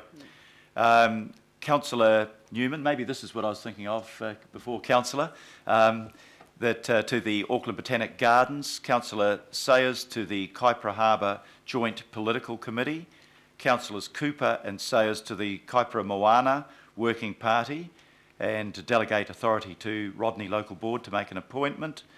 Councillor Denise Lee to the Mutukaroa, the Hamlin's Hill Management Trust, and delegations to Mangakiakia, Tamaki, Local Board to make the other nomination.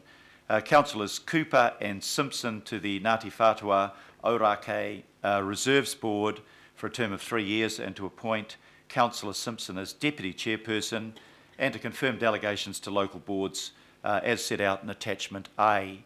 I will move accordingly. Do I have a seconder for that? Councillor Watson. Lots of enthusiastic people on this one. All those in favour, please say aye. Aye. To the contrary, no. And that is carried. Right. Appointments. There's sorry, Councillor, you... Yeah, there was one small committee that's missing on this list, which I gave to Warwick, which is the Joint Working Party at the Power Estate, so that needs to be addressed at some stage. I'm the representative at the moment. I'm happy to continue for the on. At the Power Estate, can we get something up so we can deal with that now? Maybe if I just leave that open and come back to that after dealing with the next item. Well, Warwick, you've just done that, have you? No, Your Worship. I think the councillor is referring to the joint liaison body. That a particular appointment last time was made by one of our committees at the appropriate time. So we could take that to the appropriate committee. Yeah, so that would be under Environment and Community. Ross, I'm sure we can organise that for you. Okay, item number 19 relates to the Auckland Council membership of the Tupuna Monga Authority, and the recommendation as set out, if I read the three parts to it. Sorry. We've got... Yes, sorry. I was cutting out Justine and Phil, who... We're making such good progress, I wanted to keep the momentum up. Can I invite our officials, please, to speak to this, and then we will follow the normal process of accepting questions on it as well. Tēnā koe, Your Worship. I will be very brief in that case.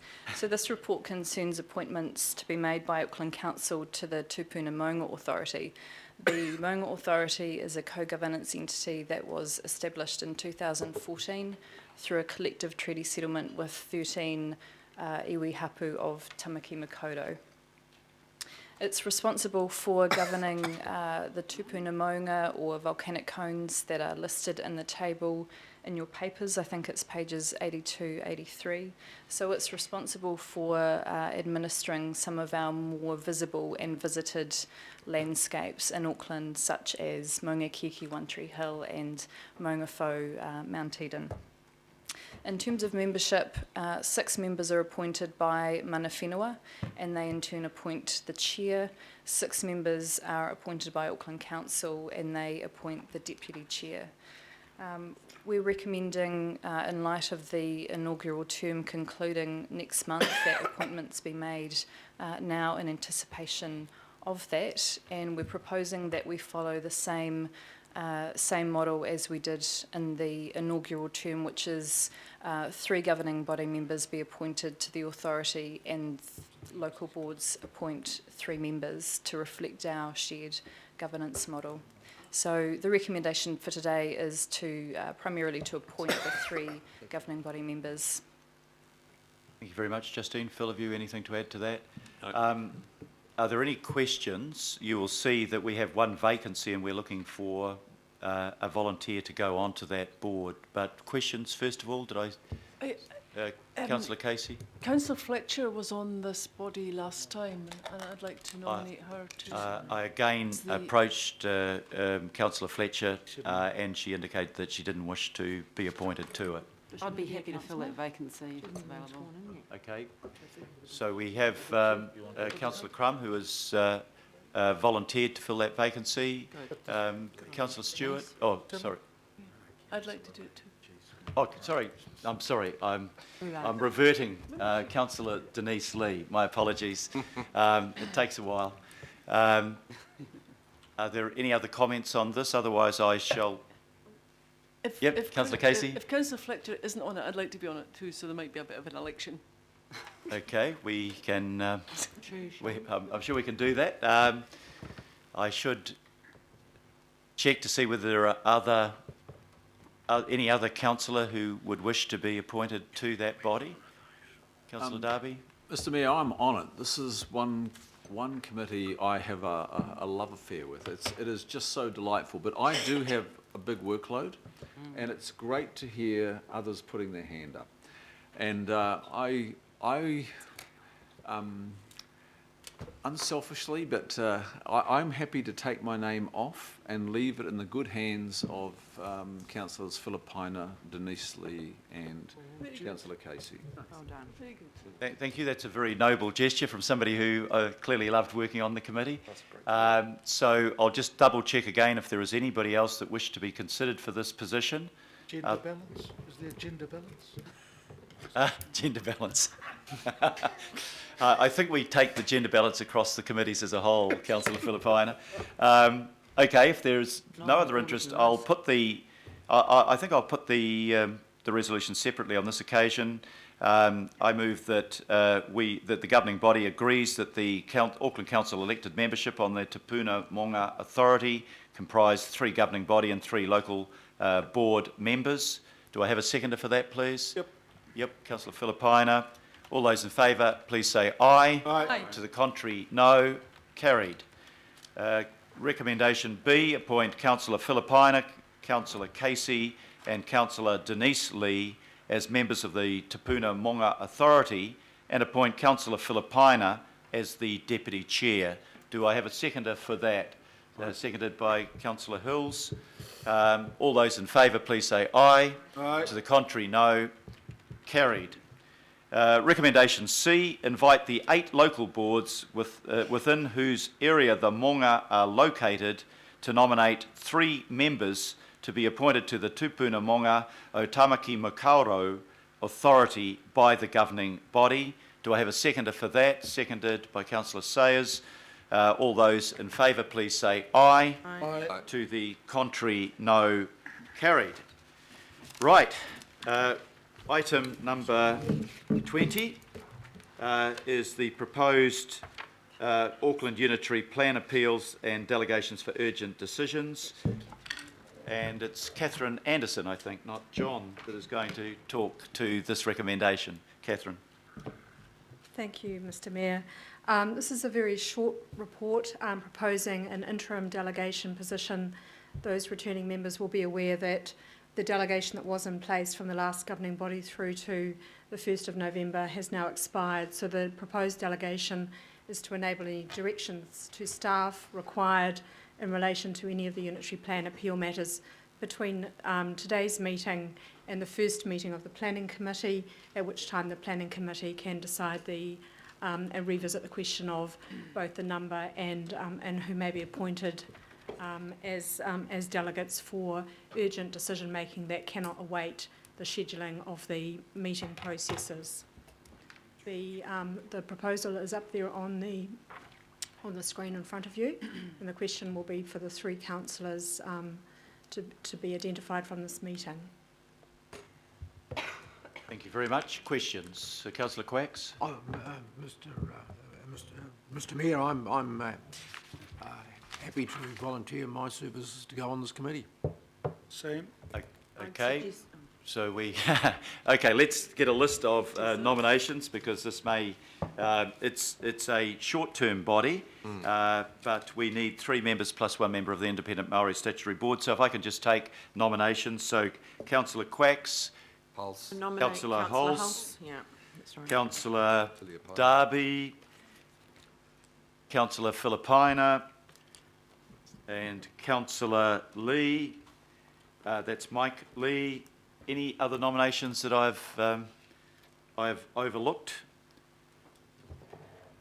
The only other nomination I was going to make was Councillor Denise Lee, given that the unitary plan reports into the Planning Committee. And if I could just add that it's important that the councillors here, and this is not to ignore the value of new councillors or councillors that weren't involved with the unitary plan to date from the last council, it is important to have some memory of the complexity of this body of work, and myself and Councillor Hulse and Councillor Filipina and Member Namani were at the engine room of this, and I would hope that all those 3 carry over, and I'm sure the IMSB will be nominating Member Namani, who did a terrific job.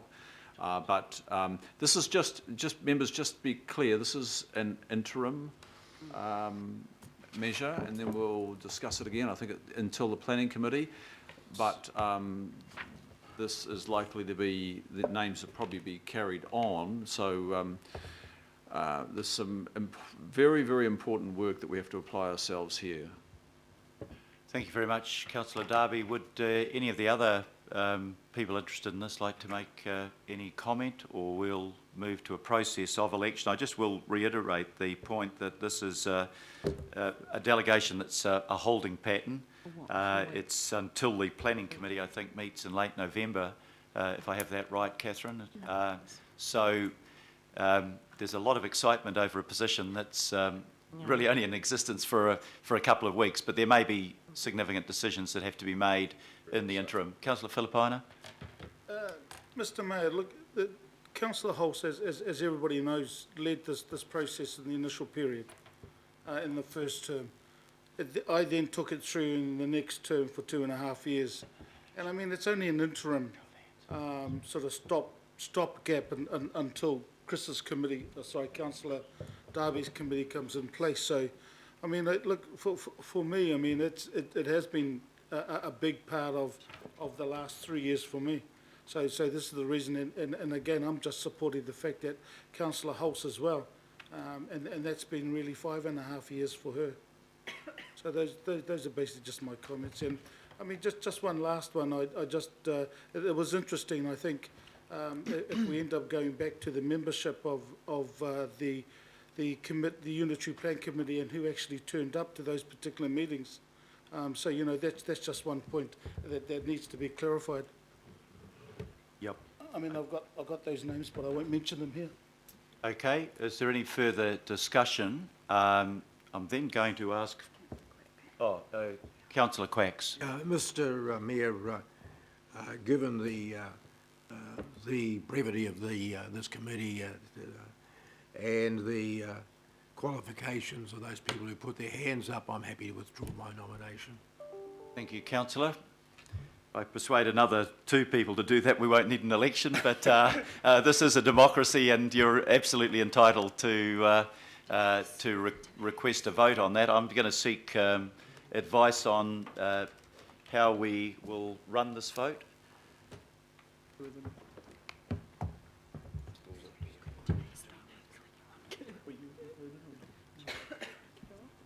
Secret ballot. Sorry, is my name in the mix there? Because I'm happy to stay out and wait till we get the full swing in planning committee. So Okay. I know Councillor Darby raised my name, but do not include it. Okay, so you're withdrawing, Councillor Lee? Yes. Thank you. And Can I Councillor just Cooper? speak to, through you, Councillor Denise Lee? You are the Deputy of the Planning Committee, and I really think it's a valuable opportunity for you to get really stuck into this straight away. And so I'd really ask you not to withdraw, because seriously, you know, to not be involved in this for the month and then jump in, you actually need to get into this, and I think it's really important for your role. So I'm just asking you to reconsider withdrawing.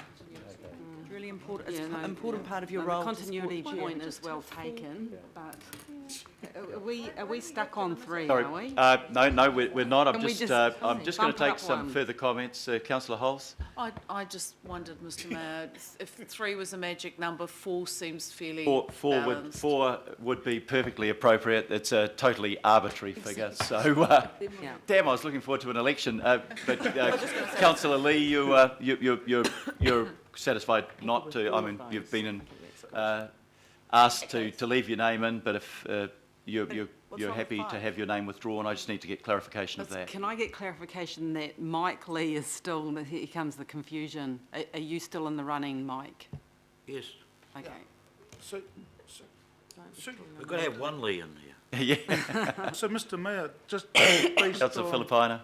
just based on the nominations, I mean, Councillor Darby, who is the chair of the planning committee and will be up and running in November, has obviously, you're withdrawn, and I'm just, if that's the case, well then Councillor Lee will be end up there, and we've got our 4.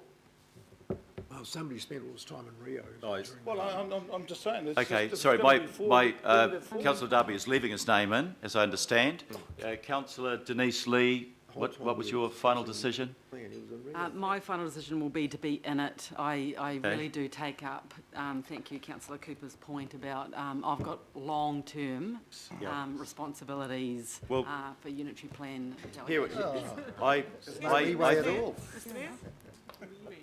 Yep. Sorry, Councillor Simpson, and then I'm just going to put a recommendation. I don't understand why we can only have 3. No, I'll deal with that point right now because that's the point I was going to make. They're all passionate, want to be on it. Yep. Deal. We have 1, 2, 3, 4, 5 nominations. There is no arbitrary figure for this. It is simply a committee that will act for the next 3 weeks if issues arise that need to be delegated to. And I'm happy with the concurrence of others to accept both the new people that will be dealing with planning plus those who have had past experience to join together in a happy committee of 5 to deal with any delegations. And I will move accordingly. Sorry, I think Catherine wants to speak. Yeah. Catherine? Just one comment in relation to the numbers. What this requires is nimbleness and ability to get the group of people together at short notice to make rapid turnaround decisions outside of the meeting cycle, and with 5 members plus one of the Independent Murray Statutory Board, that may complicate that process. Is there a quorum requirement? Set a quorum of 2. We can set a quorum and deal with that problem, can't we? Set a quorum of 3. Yes. Set a quorum of 3, Yes. so if we put that in the resolution. 2 plus 1 MSB.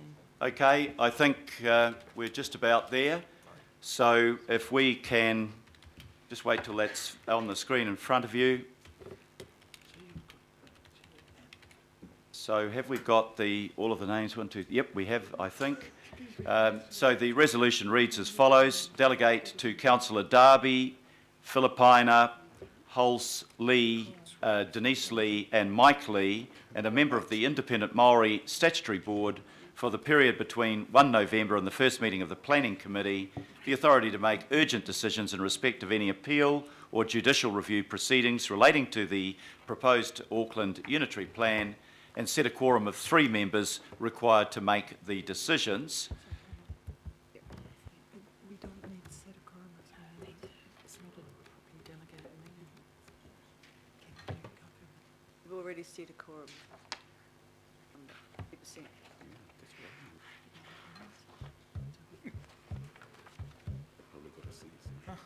Three in agreement. Okay, yeah.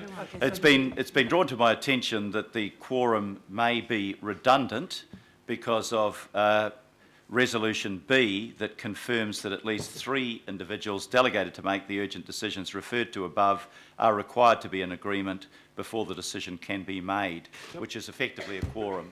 So if we... It's not, is it? No, it's not. No, because what if it's 3 all?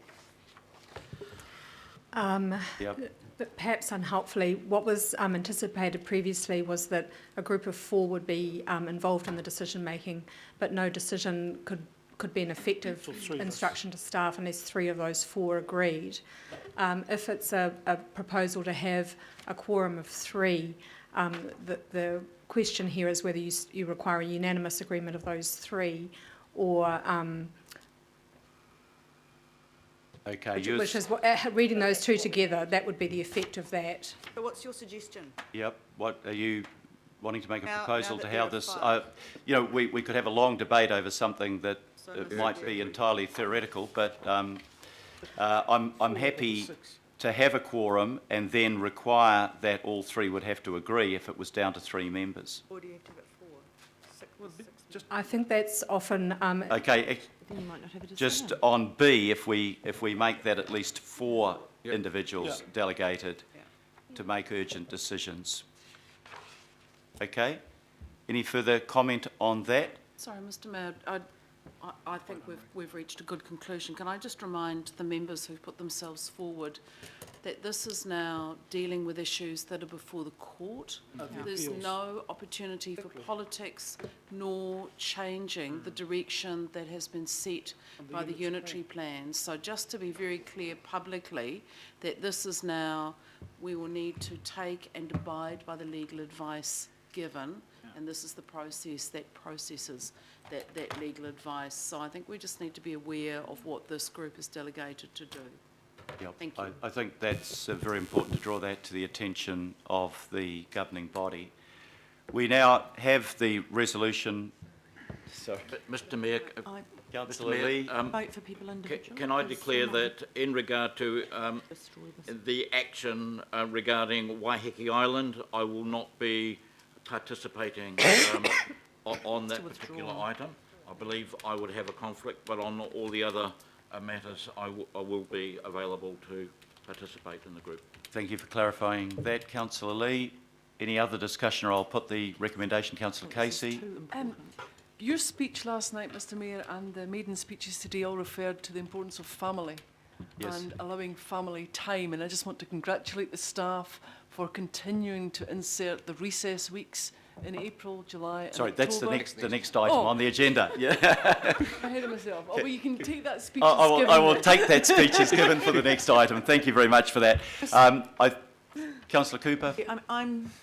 You're going to put this as a block, and I don't want to vote against it, but I'm very concerned because we shouldn't have people on that group that had consistently blocked the process and made it difficult. And I think we've got, no, I'm serious, this is too important, and I'm not trying to be cast aspersions. I actually want this to be a good process where we have really serious appeals to deal with here. We can't have game playing, and it's too important. So democracy. No, I'm sorry.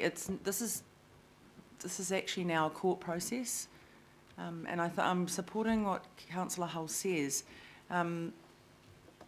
If people don't understand the RMA, which is part of this, is the fact that most of the decisions are around delegating authority to staff. So they're not really about relitigating. And that's my concern, that there may be people in the group that want to relitigate the issues, and we can't do that. And I'm just hoping this is watertight. No, that's probably what I'll ask Ms Anderson, is this structure of the numbers and the quorums and how many people have to agree watertight to make sure we get these things through. That's my concern. Well, I think there's a political issue raised in that. We have, I think we've taken on board the important comment made by Councillor Hulse in this, and I think we now have the resolution that I think works quite well to address your concern in any case, and I'm wanting now to put that resolution to Council. I can put it in two parts if you wish. Could we just have Ms Anderson I think you're asking our official to make a political comment on a political issue. No, I'm not, sorry, Mr Mayor. I'm asking to make sure that that is a sound legal structure that can't be undermined, because that's the importance about the numbers of the quorum and how many people have to agree for it to go through.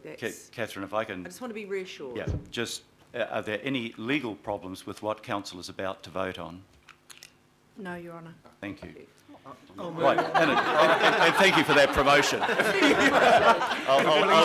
add that to a growing list of titles. Okay, I'll put the resolution in two parts. One, A, that the governing body delegate to Councillor Darby, Philippina, Hulse, Denise Lee and Mike Lee, and a member of the Independent Maori Statutory Board for the period between 1 November and the first meeting of the Planning Committee, the authority to make urgent decisions in respect of any appeal or judicial review proceedings relating to the proposed Auckland Unitary Plan, and set a quorum of 3 members required to... It'll have to be 4 there as well to make it consistent with the recommendation B. 4 members required to make decisions. Do I have a seconder for that resolution, Councillor? Councillor Collins, and all those in favour please say aye. Aye. To the contrary, no. Carried. I'll put the second part of the resolution. Confirm that at least 4 individuals delegated to make urgent decisions referred to above are required to be in agreement before a decision can be made. Do I have a seconder for that? Councillor Collins again. All those in favour please say aye. Aye. To the contrary, no. Carried. And we now move to the last item on the agenda, which is the governing body meeting. And we're just going to give Sandra time to get to the end of the table, and Marguerite. And this sets out how your life is going to be determined in the next 36 months.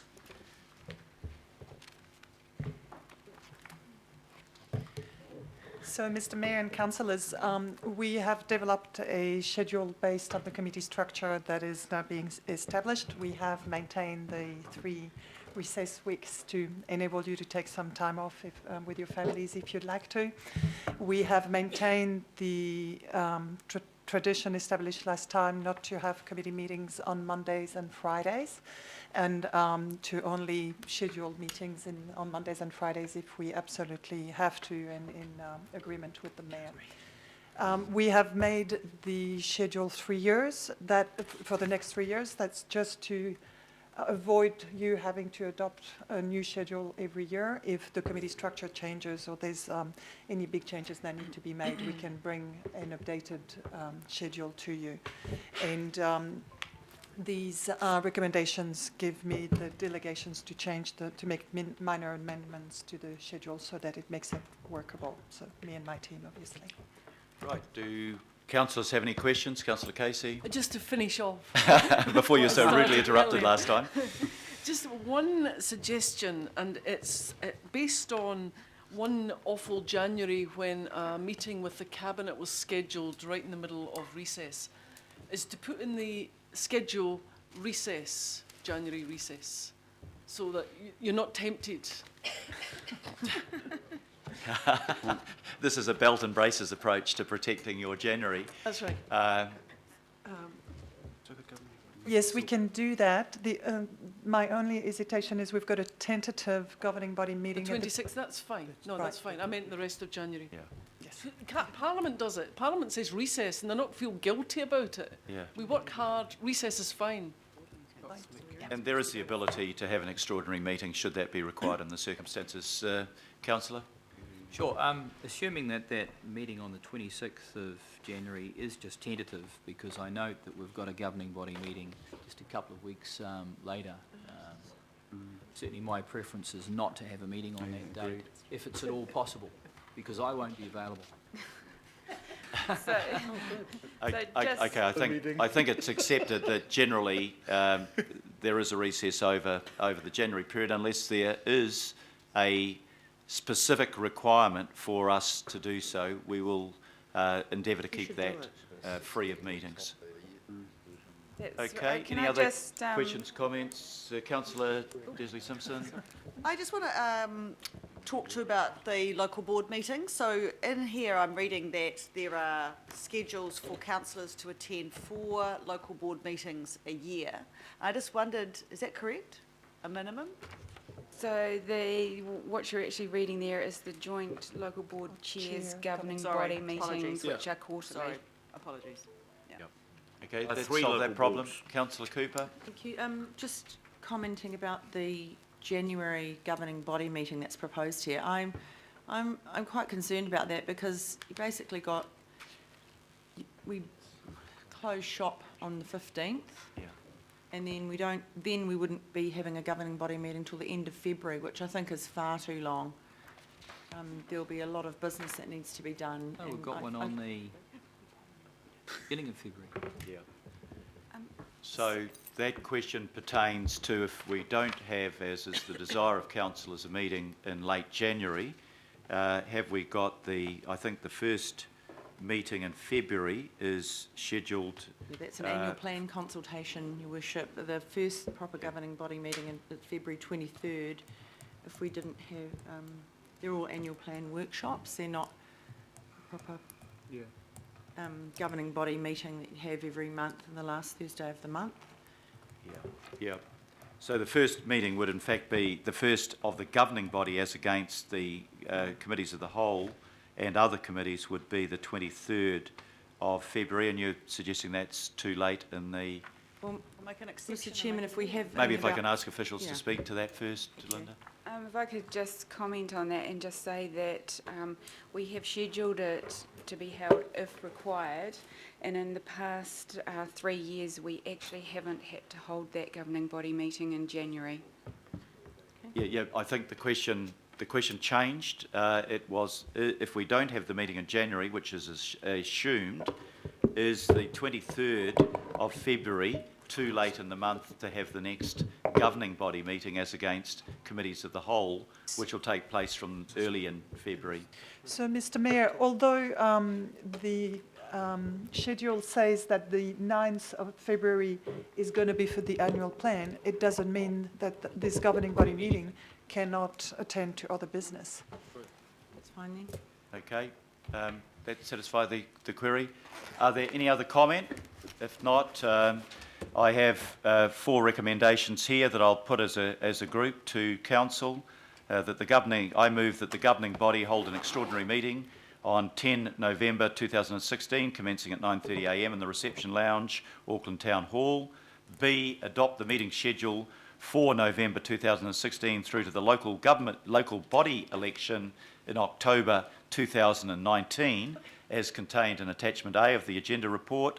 C, authorise the General Manager Democracy Services to amend the schedule if required in consultation with the chair of the relevant committee and subject to the mayor or deputy mayor's approval if a formal meeting has to be held on a Monday or a Friday.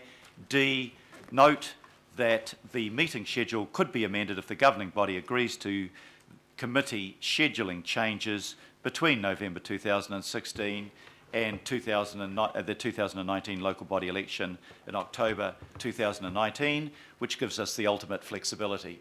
Have I a seconder? I have at least 2 seconders. I'll give this one to Councillor Stewart. I'll put the motion. All those in favour, please say aye. To the contrary, no. Carried.